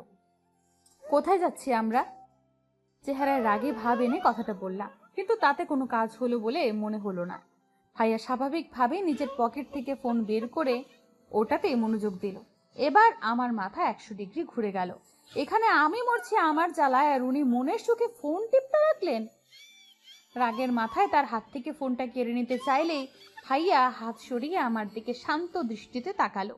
আমার দিকে তাকিয়ে থেকেই হাতের ফোনটা পকেটে পুরে এবার গাড়ি চালাতে শুরু করলো। এবার আমার টনক নড়ে উঠল। এই গাড়ি থামাও, কোথায় যাচ্ছি আমরা? কোথায় নিয়ে যাচ্ছ আমায়? আমি কোথাও যাব না তোমার সাথে, শুনেছ? আমি তোমার সাথে কোথাও যাব না, গাড়ি থামাও বলছি। এক নাগারে বক বক করতে করতে তার স্টিয়ারিং এ থাকা হাত ধরে টানাটানি করছি, আর ভাইয়া একদম ডোন্ট কেয়ার ভাব নিয়ে গাড়ি চালাচ্ছে। বক বক করতে করতে হঠাৎ আমার মনে হলো গাড়ি থেমে গেছে। আমি ভাইয়ার হাত ধরে থাকা অবস্থাতেই আশেপাশে তাকালাম। হ্যাঁ, গাড়ি থেমে গেছে। তাহলে কি ভাইয়া আমার বকবকানিতে রাগ করেই গাড়ি থামালো? এবার আমার ভয় লাগা শুরু করলো। ছোটখাটো একটা ঢোক গিলে ভাইয়ার দিকে তাকাতেই দেখি ভাইয়া গাড়ি থেকে নামছে। আরে কোথায় যাচ্ছ? আমার প্রশ্নের কোনো উত্তর না দিয়ে ভাইয়া গাড়ি থেকে নেমে আমার পাশে এসে গাড়ির দরজা খুলে শটান আমার কোলে তুলে নিল। ভাইয়ার এমন বিহেভিয়ারে সত্যি আমি অবাক হচ্ছি। আসলে কি করতে চাচ্ছে ভাইয়া, আর আমরা কোথায় বা যাচ্ছি? আমি এই জায়গাটা চেনার জন্য আশেপাশে তাকালাম। হঠাৎই আমার চোখের সামনে অফিসের টাঙানো বোর্ডের উপর আটকে গেল। সাথে সাথেই বুকটা ধরাস করে উঠল। এ তো ম্যারেজ রেজিস্ট্রি অফিস, কিন্তু ভাইয়া আমায় এখানে কেন নিয়ে এলো? না, আর এই লোককে বিশ্বাস করা যাবে না। এর মতলব আমার কাছে ঠিক লাগছে না। তাই নিজের শরীরের সর্বশক্তি দিয়ে নিজের হাত পা ছোড়াছুড়ি শুরু করে দিলাম। ছাড়ো আমায়, আমি কোথাও যাব না। আমায় এখানে কেন নিয়ে এসেছো? আমি যাব না তোমার সাথে, ছাড়ো বলছি আমায়। হাত পা ছোড়াছুড়ি করেও কোনো লাভ হলো না। ভাইয়া খুব শক্তভাবে আমায় ধরে অফিসের ভেতরে ঢুকলো। ও ভেতরে ঢুকতেই দুজন ছেলে ওর সাথে এসে দাঁড়ালো। আমি এই দুজন ছেলেকে চিনি, আরমান ভাইয়ের বেস্ট ফ্রেন্ড রনি আর পিয়াস। ছোট থেকে খুব ভালো বন্ধু এরা। ওরা কাছে আসতেই আরমান ভাই তাদের উদ্দেশ্যে বলে উঠল, সব রেডি তো? হ্যাঁ, সব অ্যারেঞ্জমেন্ট হয়ে গেছে। আরে আমি কাজী সাহেবকেও রেডি করে রেখে দিয়েছি, শুধু তোদের আসার অপেক্ষা ছিল। রনি ভাইয়ার কথা শুনে আমার ভয় আরো দ্বিগুণ বেড়ে গেল। একটা ঢোক গিলে ভাইয়ার দিকে তাকালাম। পিয়াস ভাইয়া আর আরমান ভাইয়ের কোলে দেখে দাঁত কেলিয়ে বলে উঠল, কিরে ভাই, শেষমেশ ভাবিকেও তুলে নিয়ে চলে এলি? অত কথা বাদ দে, আর নিজেদের কাজে মন দে। বলেই আমার একটা চেয়ারে বসিয়ে দিল। আমার সামনে একজন উকিল কালো কোট পরে বসে আছে। ভাইয়া তাকে উদ্দেশ্য করে বলে উঠল, কাগজপত্র সব রেডি? হ্যাঁ, শুধু সাইনটা করে দিলেই হয়ে যাবে। বলেই উকিল মহাশয় ভাইয়ার সামনে কিছু একটা কাগজ আর একটা কলম এগিয়ে দিল। ভাইয়া কলম হাতে নিতেই আমি একটা ঢোক গিললাম। আজ তো ঢোক গিয়েই আমার পেট ভরাতে হবে দেখছি। আরে আমি তো ভুলেই গিয়েছিলাম, এত কিছুর মধ্যে তো আমার ডিনারটাই হয়নি। আমি হয়তো একাই একজন যে বিপদে পড়লে খাওয়ার কথা মনে পড়তে আমার প্রচন্ড রকম খিদে পেল। খিদে পেট চোচো করতে লাগলো, কিন্তু নিজের খিদেটাকে এই মুহূর্তে দমন করে ভাইয়ার দিকে মনোযোগ দিলাম। ভাইয়া হাতে কাগজ নিয়ে সাথে সাথে সাইন করে দিল।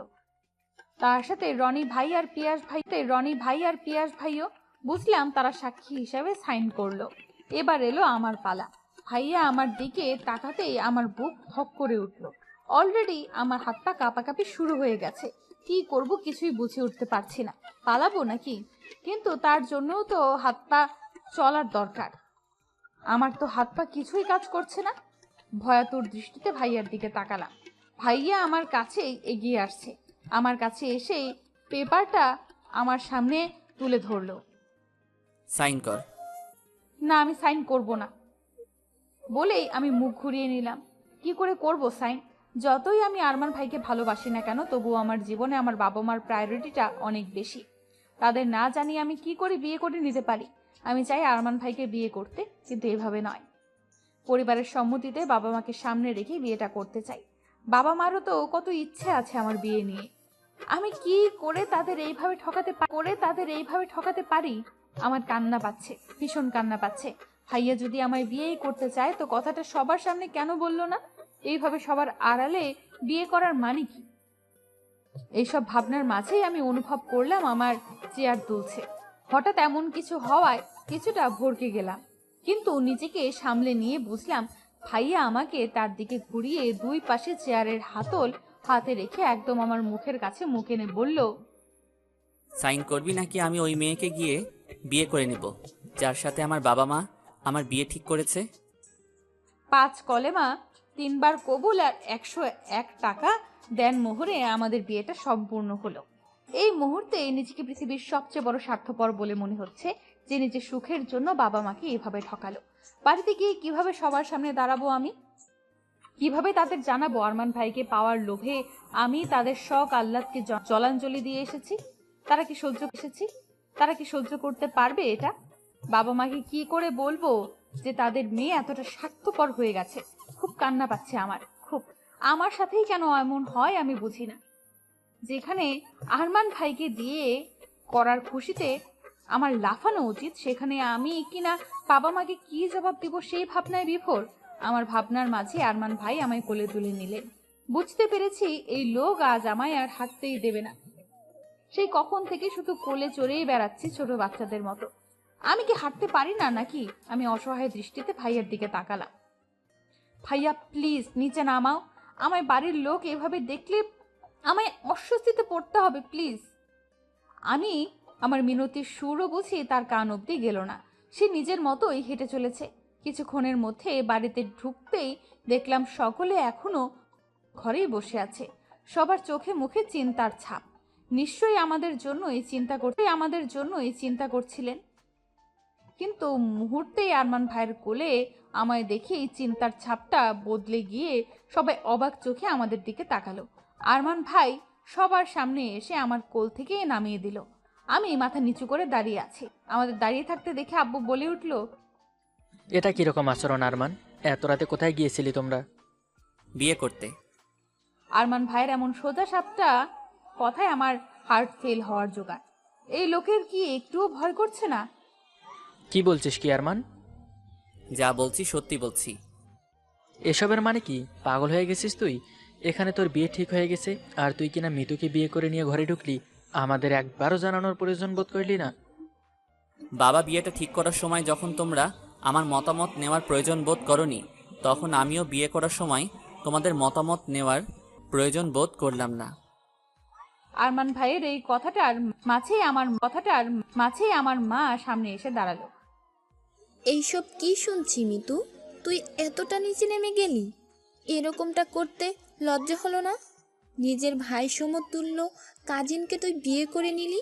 তোকে আমি বলেই আমাকে মারার জন্য হাত তুলতে আরমান ভাই আমার সামনে এসে দাঁড়ালো। মায়ের দেওয়া চড়টা তার বাহুতে গিয়ে লাগলো।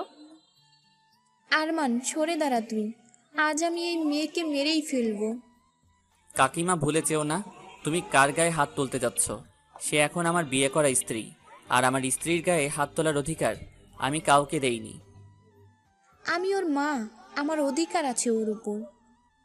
কিন্তু ওর স্বামী আর স্ত্রীর উপর সর্বপ্রথম অধিকার তার স্বামীর থাকে। কথাটা শেষ হতে না হতেই আরমান ভাইয়ের গালে খুব জোরে একটা চড় বসলো। চড়টা আর কেউ নয়, বড় মা মেরেছে। নাটক করছিস সেখানে? সার্কাস চলছে?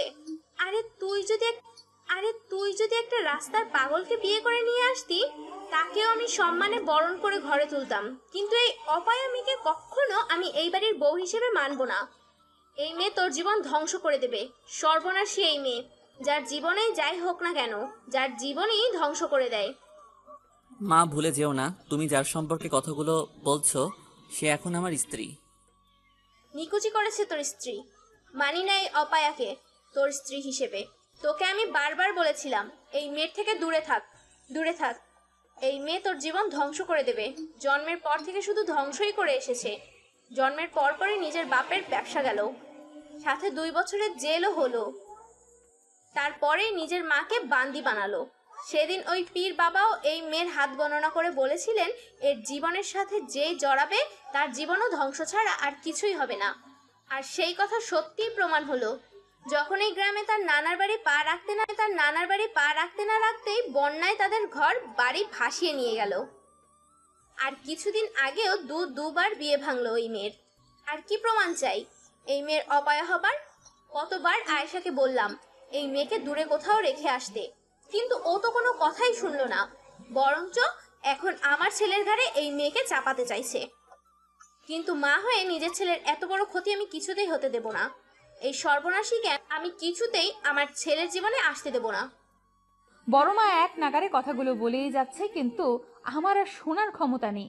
সব কিছু কেমন যেন আবছা আবছা লাগছে, চোখের জলটাও অবাধ্য হয়ে এসেছে। আমি অপয়া, সর্বনাশী। আজ বাবা মার এই অবস্থার জন্য আমি দায়ী। শুনেছিলাম আমি ছোট থাকতেই মায়ের একটা অ্যাক্সিডেন্টে মা দ্বিতীয়বারের মতো মা হওয়ার ক্ষমতা হারায়, কিন্তু সেটার জন্য যে আমি দায়ী সেটা কখনোই বুঝতে পারিনি। শুনেছিলাম বাবা খুব শখ করে আমার নামে কোম্পানি খুলেছিল, কিন্তু কারো দেওয়া ধোকার কারণে বাবার কোম্পানি ডুবে যায়, যার সাথে 2 বছরের জেলও হয়। এরপর বাবা না নতুন করে ব্যবসা শুরু করতে পেরেছিল আর নাই বা কোনো জব পেয়েছিল। তখন থেকেই বড় আব্বুর দয়ায় আমরা বেঁচে আছি। সবকিছু আমার জন্য হয়েছে, আমার পোড়া কপালের জন্য। হতে পারে দেখার দৃষ্টিভঙ্গি আলাদা, কিন্তু যা বলেছে তা তো সব সত্যিই বলেছে।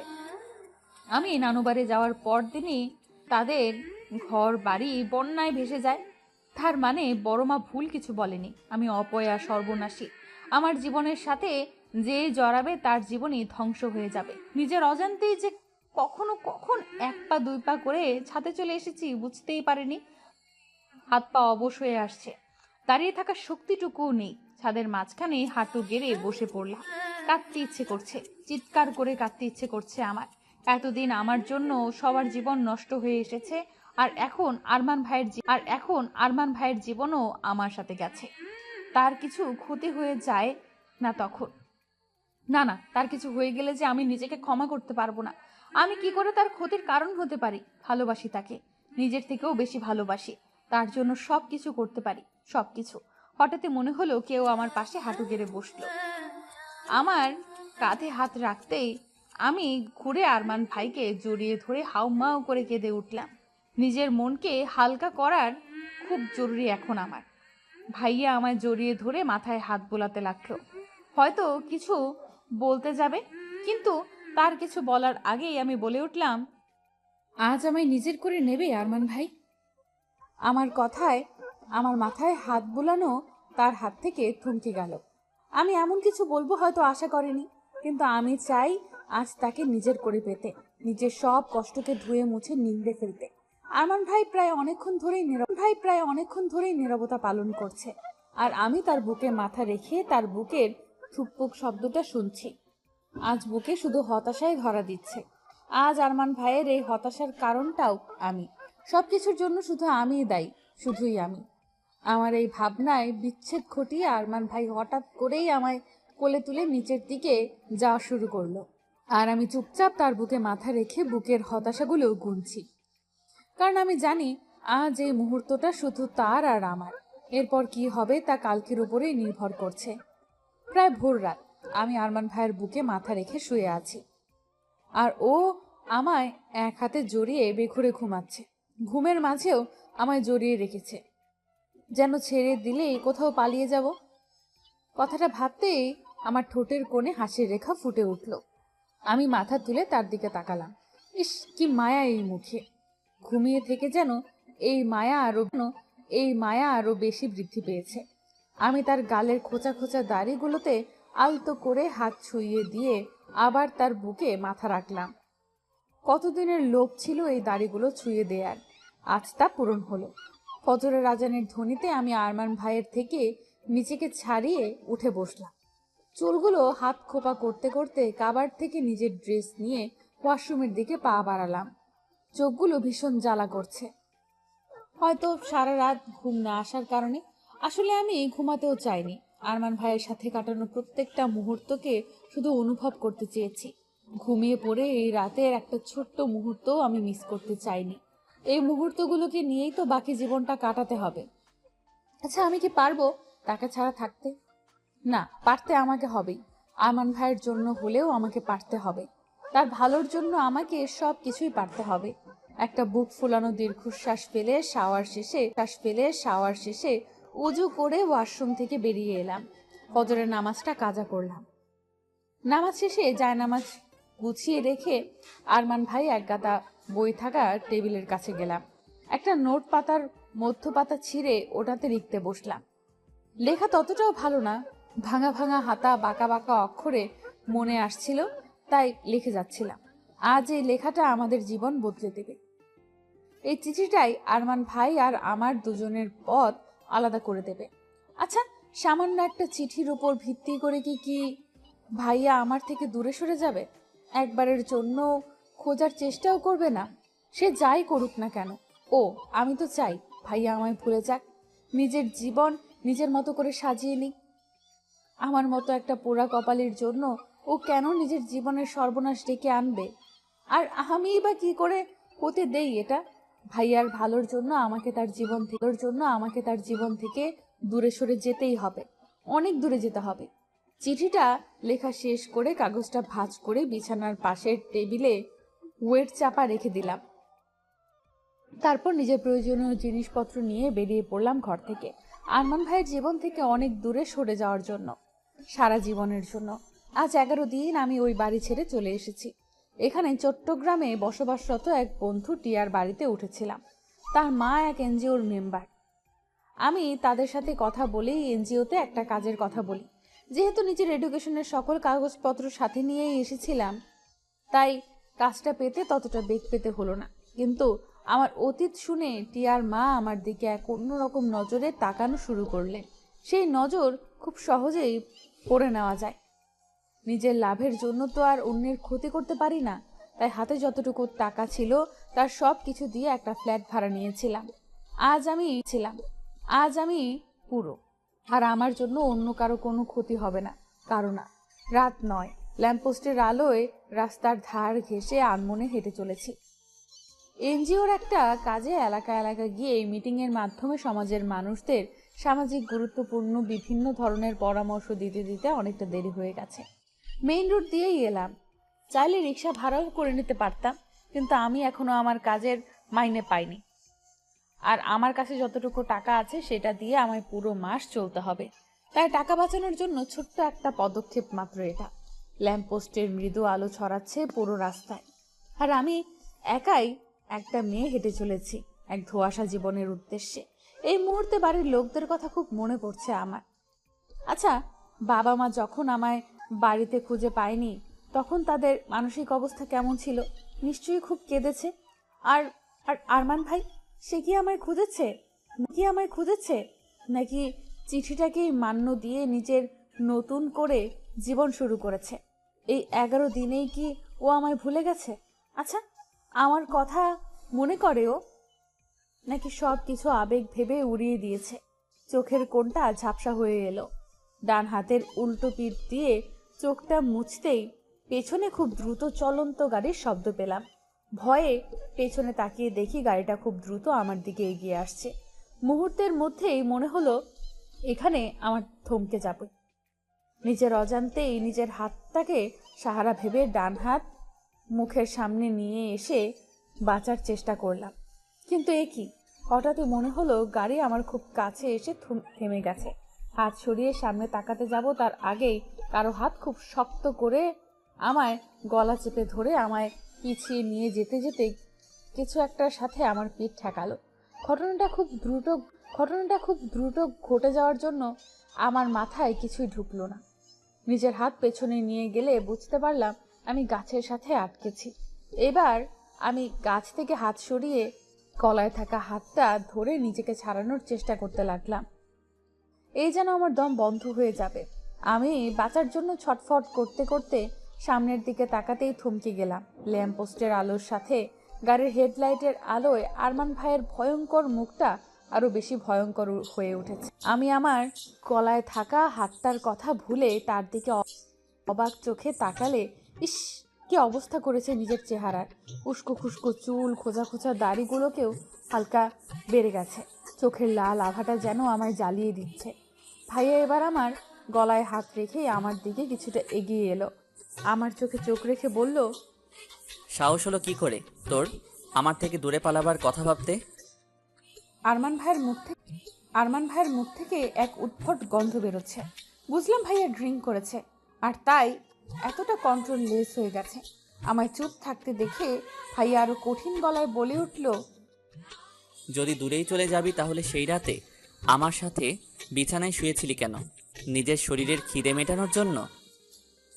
তার কথায় এইবার আমি ঘেন্নায় মুখ সরিয়ে নিলাম।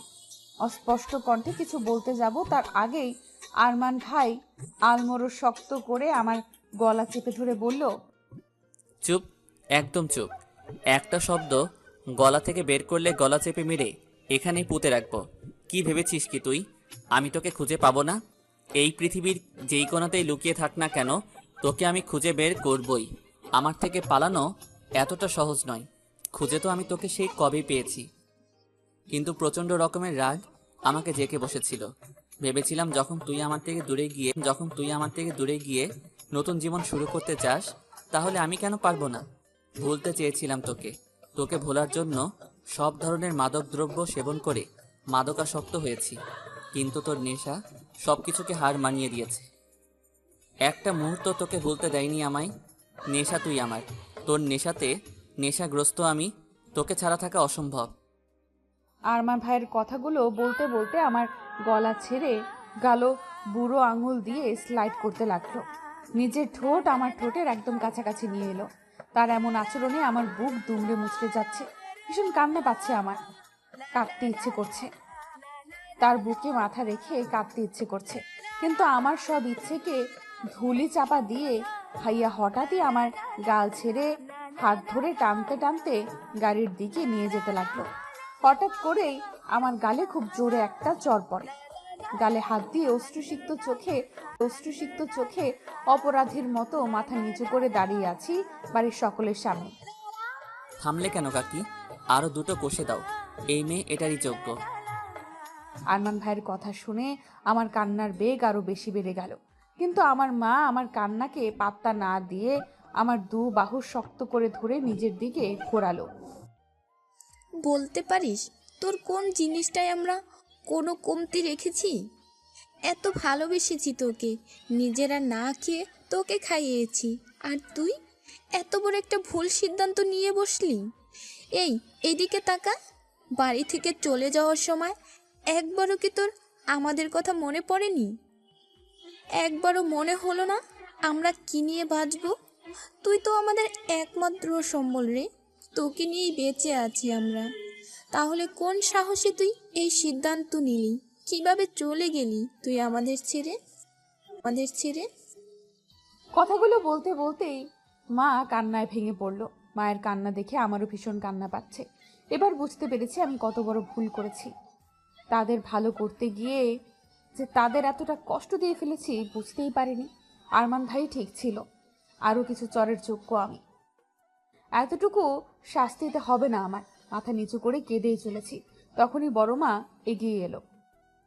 আমি বলেছিলাম না, এই মেয়ে যার জীবনেই যাবে তার জীবনটাই ধ্বংস করে দেবে। এই মেয়ে একবার দেখ আমার ছেলের জীবনটা কি করেছিস তুই। কয়েকদিনে তো ওর মুখটা দেখারও সুযোগ হয়ে ওঠেনি। যদিও কখনো কখনো বাড়ি ফিরেছে, তখন তো তার দিকে তাকানো কষ্টদায়ক হয়ে গিয়েছে। কি অবস্থা হয়েছে আমার ছেলেটার চেহারার, সব তোর জন্য হয়েছে। আমার ছেলের এই অবস্থার জন্য তুই দায়ী। স্টপ ইট মা, এখনো তোমার বলা শেষ হয়নি? সেদিন কি কিছু কম বলেছিলে যে আজ আবার শুরু হয়ে গেলে?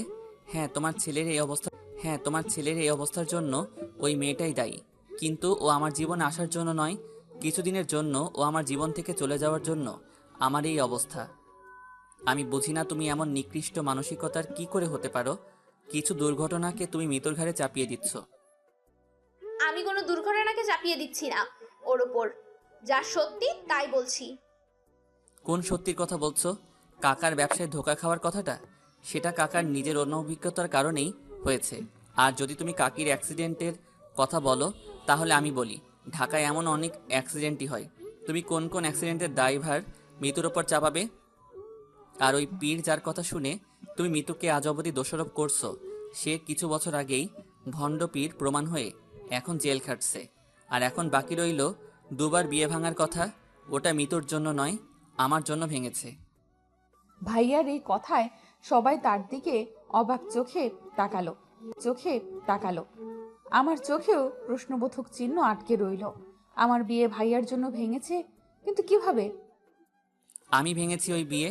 আমি জানতাম মা মিতুকে ততটা পছন্দ করে না, তাই তার থেকে দূরে থাকার চেষ্টা করতাম। কিন্তু আমি ওকে অন্য কারোরও হতে দিতে পারতাম না, তাই সবার আড়ালেই আমি ওর বিয়ে ভেঙেছি। আর ওই বন্যা?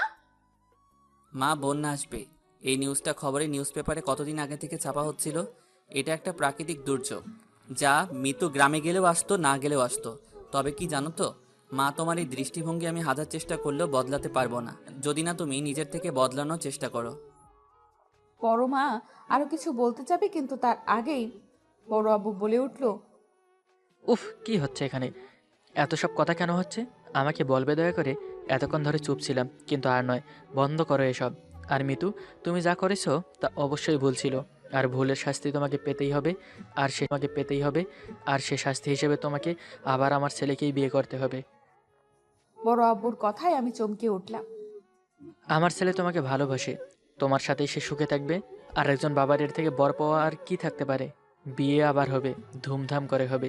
কি বলিস রাজ্জাক? বলেই বাবার কাঁধে হাত রাখলো বড় আব্বু। বাবার চোখ ছলছল করছে। তার সাথে আমারও। প্রায় 1 মাসের মধ্যে দ্বিতীয়বারের মতো আমাদের বিয়েটা হলো। তবে এই বিয়েটা পরিবারের সম্মতিতে, ধুমধাম করে, একদম আমার স্বপ্নের মতো করেই পেয়েছি আমি আমার ভালোবাসার মানুষকে। কিন্তু এই কয়দিনে আরমান ভাই আমার সাথে তেমন কোনো প্রয়োজন ছাড়া কথাই বলেনি। হয়তো এখনো অভিমান করে আছে আমার উপর। বড় মাও কেমন ভারী ভারী, হয়তো আমায় মেনে নেওয়ার চেষ্টা করছে। কিন্তু যেই কাজটা এতদিন ধরে হয়নি, সেটা এত সহজে কি হতে পারে? তারপরও হয়তো নিজেকে বদলানোর চেষ্টা করছে। আমি এই মুহূর্তে লম্বা ঘুমটা টেনে আরমান ভাইয়ের ঘরে বসে আছি তার অপেক্ষায়। কিন্তু তার আসার এখনো কোনো নামগন্ধ নেই। নিশ্চয়ই বাইরে তার বন্ধুরা তাকে আটকেছে। বেচারার হাল বোধহয় আজ তার বেহাল করে দিয়েছে। ভাইয়ার বেচারা মার্কা মুখটা ভাবতেই বেশ হাসি পাচ্ছে আমার। আনমনে তার কথা ভেবে হাসছি। ঠিক তখনই দরজা খোলার শব্দ কানে এলো। বুঝলাম ভাইয়া এসেছে। আমি উঠে তাকে সালাম করতে যাব, তার আগেই ভাইয়া সরে গেল। আমি অবাক চোখে তার দিকে তাকাতেই সে অন্যদিকে মুখ করে বলল, অনেক রাত হয়েছে, শুয়ে পড়ো। কথাটা বলেই ও বারান্দায় চলে গেল। তার এমন কথায় আমার ভীষণ কান্না পাচ্ছে। ভাইয়া কি তাহলে আর কোনো দিনও আমার সাথে কথা বলবে না? আমার একটা ভুলের জন্য আমায় এত বড় শাস্তি দেবে ও? নিকুচি করেছে তার শাস্তি, মানে না আমি কোনো শাস্তি টাস্তি। আজ তো তাকে আমার সাথে কথা বলতেই হবে। দেখি কি করে কথা না বলে থাকে। আমি আমার ভারী শাড়িটা 2 হাতে উঁচু করে ধরে বারান্দার দিকে অগ্রসর হলাম।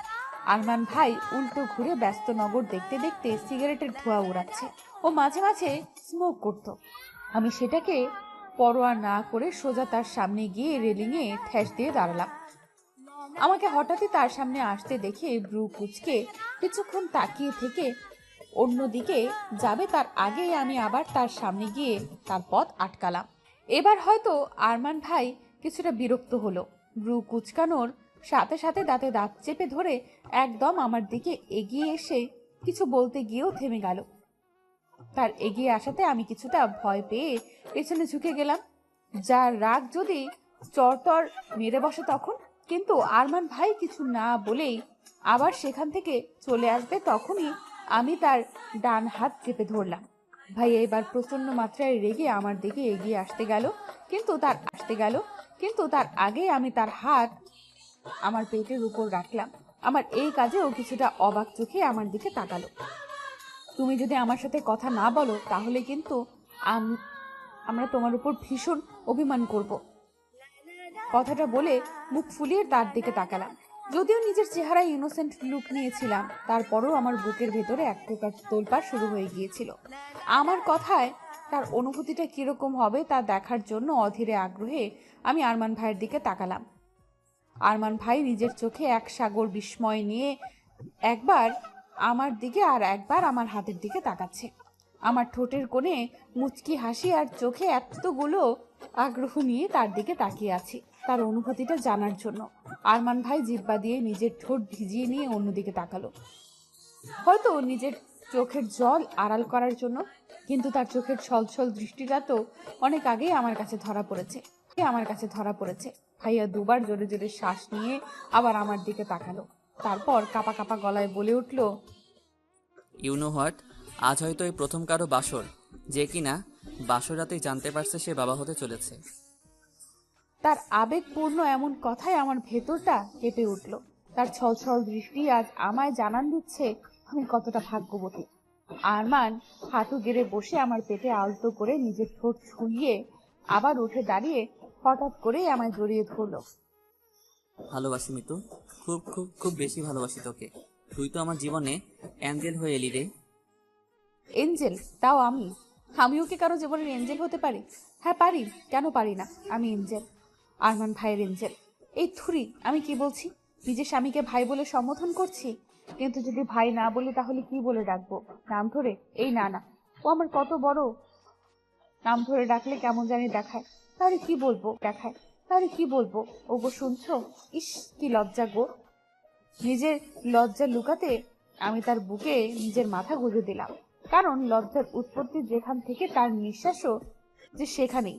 বেঁচে থাক এইভাবেই হাজারো ভালোবাসা এই সমাজের দৃষ্টিভঙ্গি পেরিয়ে।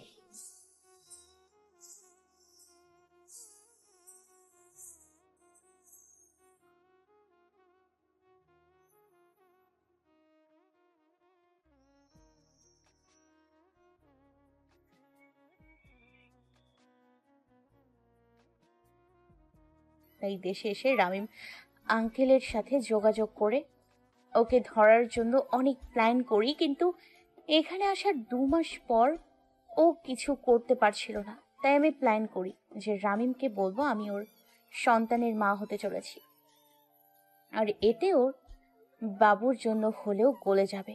কিন্তু না, এমন কিছু হয়নি। ও আগেই রুমে সিসিটিভি ক্যামেরা লাগিয়ে রেখেছিল আমার উপর নজর রাখতে, তাই এত নাটক করা লাগছে। বাট আমি অবাক তখন হই যখন জানতে পারি আমি তোমার সাথে শত্রুতার জন্য ও আমার সাথে এত নাটক করছে। গায়ে হলুদের দিন সব জানা যায়, সিনথিয়াও সব জেনে যায়। তাই তো আমি সিনথিয়া মিলে প্ল্যান করি ওকে হাতে নাতে ধরবো। সিনথিয়ার বিয়ে হয়নি রামিমের সাথে, ওটা নাটক ছিল। ওখানে নকল রেজিস্ট্রি পেপার ছিল, আর ওই প্রেগন্যান্সির কিটটা আগেই অন্য কেউ ইউজ করেছিল। ওটা এনে আমি জাস্ট নাটক করি রামিমকে দেখানোর জন্য। আজ সকালে যখন রামিম আমাকে কল করে বলে সিনথিয়াকে মেরে ফেলবে, কোনো কিছু না ভেবে ছুটে চলে যায় আমি ওখানে। আমি বোকামিটা করি। আসফিন এতক্ষণ অবাক হয়ে শুনছে এইসব কথা, কি বলবে ভেবে পাচ্ছে না সে। আসফিন এতক্ষণ অবাক হয়ে শুনছে এইসব কথা, কি বলবে ভেবে পাচ্ছে না সে। তার অগোচরে এত কিছু হলো আর সে টেরই পেল না। ছি! অন্যদিকে রামিমকে বাসায় আসতে দেখে সবাই রামিমকে নানা প্রশ্ন করা শুরু করলো আর বলল সে কই ছিল এতক্ষণ। কারো কথার কোনো উত্তর না দিয়ে রামিম সোজা চলে গেল নিজের রুমে, আর রুম থেকে ওয়াশরুমে। শাওয়ার অন করে ভাবছে আফরিন এত স্ট্রং কিভাবে হলো। এমন তো না আফরিন অনেক বোকা ছিল, নাকি অন্য কিছু। যদি আমার সাথে বেইমানি করো তাহলে কেউ বাঁচবে না। আফরিনের যেভাবে আমি মা বাবাকে মেরেছি সেভাবে সবাইকে শেষ করে দেবো আমি। সিনথিয়া যতটা পেয়েছে ততটা ঠিক রামিমের বিরুদ্ধে প্রমাণ জোগাড় করে ফেলেছে। সুযোগ খুঁজছে শুধু আফরিনের কাছে দেওয়ার জন্য। আফরিনকে হসপিটাল থেকে আসফিনের বাসায় নিয়ে আসা হলো। সবাই অনেক প্রশ্ন করলো, কিন্তু সবাইকে অনেক কষ্টে বুঝিয়ে চুপ করালো আসফিন। আজ আর নেই আফরিনের প্রতি কোনো রাগ, কোনো ঘৃণা, শুধু আছে ভালোবাসা। আসফিন, আফরিন, লিয়া, লাবিব এখন লিয়ার ঘরে বসে আছে, আর কিভাবে কি করবে তার প্ল্যানিং করছে তারা। চলো না আজ রামিমের বৌভাতে যাই, আর সেখানেই হবে ওর আন্ডা পান্ডা ফান্ডা ফাঁস। লিয়ার কথায় সবাই হেসে ফেলে। লিয়া আর লাবিব আফরিন আসফিনকে একা রেখে চলে যায়। ওরা চলে যেতেই আসফিন আলতোভাবে জড়িয়ে ধরে আফরিনকে। ভালোবাসি খুব তোমায় প্রিয়তমা। কবে থেকে তোমাকে পাওয়ার স্বপ্ন দেখি আমি জানো? এত ভালোবাসি কল্পনাও করতে পারবে না তুমি। আমার কাজের জন্য এতদিন আমি আপনাকে বলতে পারিনি আমিও যে আপনাকে অনেক বেশি ভালোবাসি প্রিয়তম। সেই কবে এই মনের কোণে তোমার নাম লিখে রেখেছি। আজ আসফিন আর আফরিন নিজের মনের কথা বলে শান্তি পেল। তারা আজ আর কোনো ভুল বোঝাবুঝি নাই তাদের মাঝে, নাই কোনো তৃতীয় ব্যক্তি। তাদের ভালোবাসা আজ এক হলো অনেক ঝড়ের বেগ সামনেই। আর যাই হোক, এই মুহূর্তে তারা একসাথে আছে, এটাই অনেক। আজ সবাই রেডি হচ্ছে রামিমের পর্দা ফাঁস করার জন্য। কি হবে আজ তা কেবল তারাই জানে। সবাই সুন্দর মতো রেডি হয়ে বেরিয়ে গেছে রামিমের বাড়ির উদ্দেশ্যে। লাবিব ড্রাইভ করছে, লিয়া লাবিবের পাশের সিটে বসেছে। আসফিন আর আফরিন বসেছে পিছনের সিটে। সবাই কথা বলছে কিভাবে রামিমকে শায়েস্তা করা যাবে। এই কথার মাঝে আসফিন আফরিনের কপালে চুমু খেল। আফরিন হাঁ করে তাকিয়ে আছে আসফিনের দিকে। আফরিন হয়তো কল্পনা করতে পারে নাই এমন সিরিয়াস মোমেন্টে এইরকম করে ফেলবে আসফিন। তাদের এহেন কাণ্ডে লাবিব আর লিয়া হাসছে। বেশরম লোক, সবাই দেখছে না? সবার সামনে যা তা করে বসে। আমার বউ, আমার বউয়ের কপাল আমার ঠোঁট, তার দিয়ে আমি চুমু খাবো কার কি? এত জোরে কেন বলছেন? দিন দিন কি আপনার লজ্জা শরম কই যাচ্ছে? হ্যাঁ, বউয়ের কাছে কিসের এত লজ্জা? একেবারে যাতা। আচ্ছা দাঁড়াও, শামীম আঙ্কেলকে কল দিই ফোর্স নিয়ে আসার জন্য। ওকে। হ্যালো মামুনি, ফ্রোসের সবাই সিভিল পোশাকে ওখানে আছে, সময় মতো সামনে আসবে। Thanks uncle. সবাই রামিমদের বাসার ভিতরে গেল। আর আসফিন বলছে, যে ওই আফরিন তুমি এত ভারী পোশাক পরে ফাইট কেমনে করবা? সময় হলে নিজেই দেখতে পারবেন। তাই নাকি? দেখা যাবে। আফরিন লুকিয়ে লুকিয়ে সিনথিয়ার কাছে গেল। তুমি ঠিক আছো সিনথিয়া? হ্যাঁ আপু, আল্লাহ আমাদের সহায় আছেন।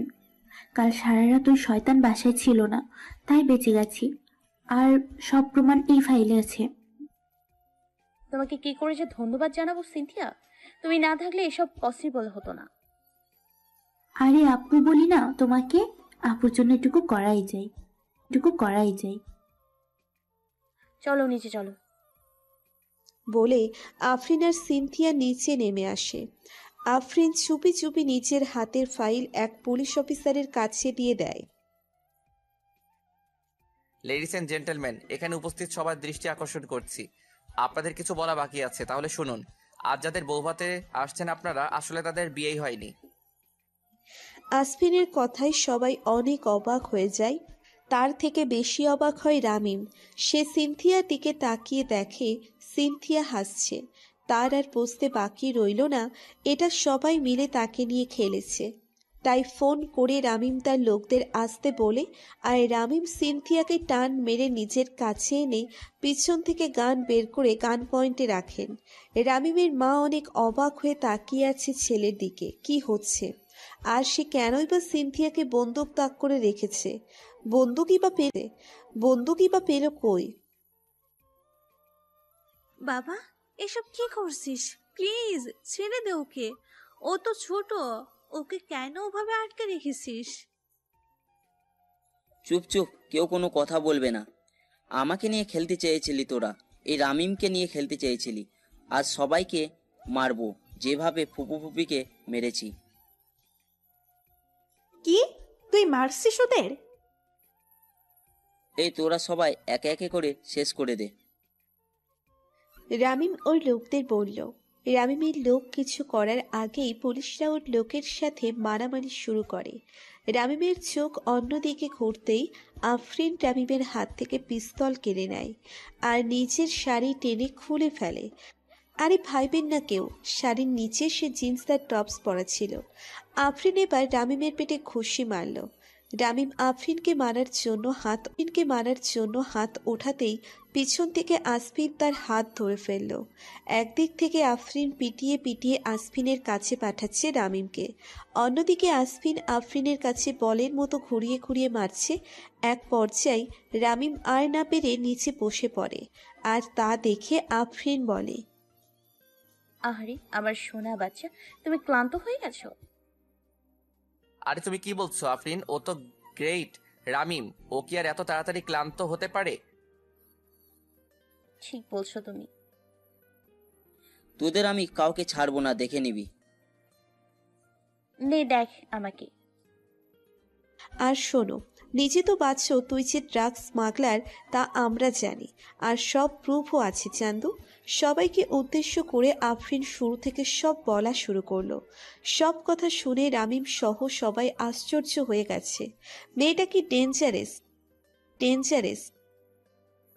আমার কাছে থেকেও এত প্ল্যানিং কিভাবে করলি, আর আমি সেটা টেরও পেলাম না? ইন্সপেক্টর, একে আর সাথীদের নিয়ে যান কোর্টে, সময় মতো সব এভিডেন্স জমা দিয়ে দিব।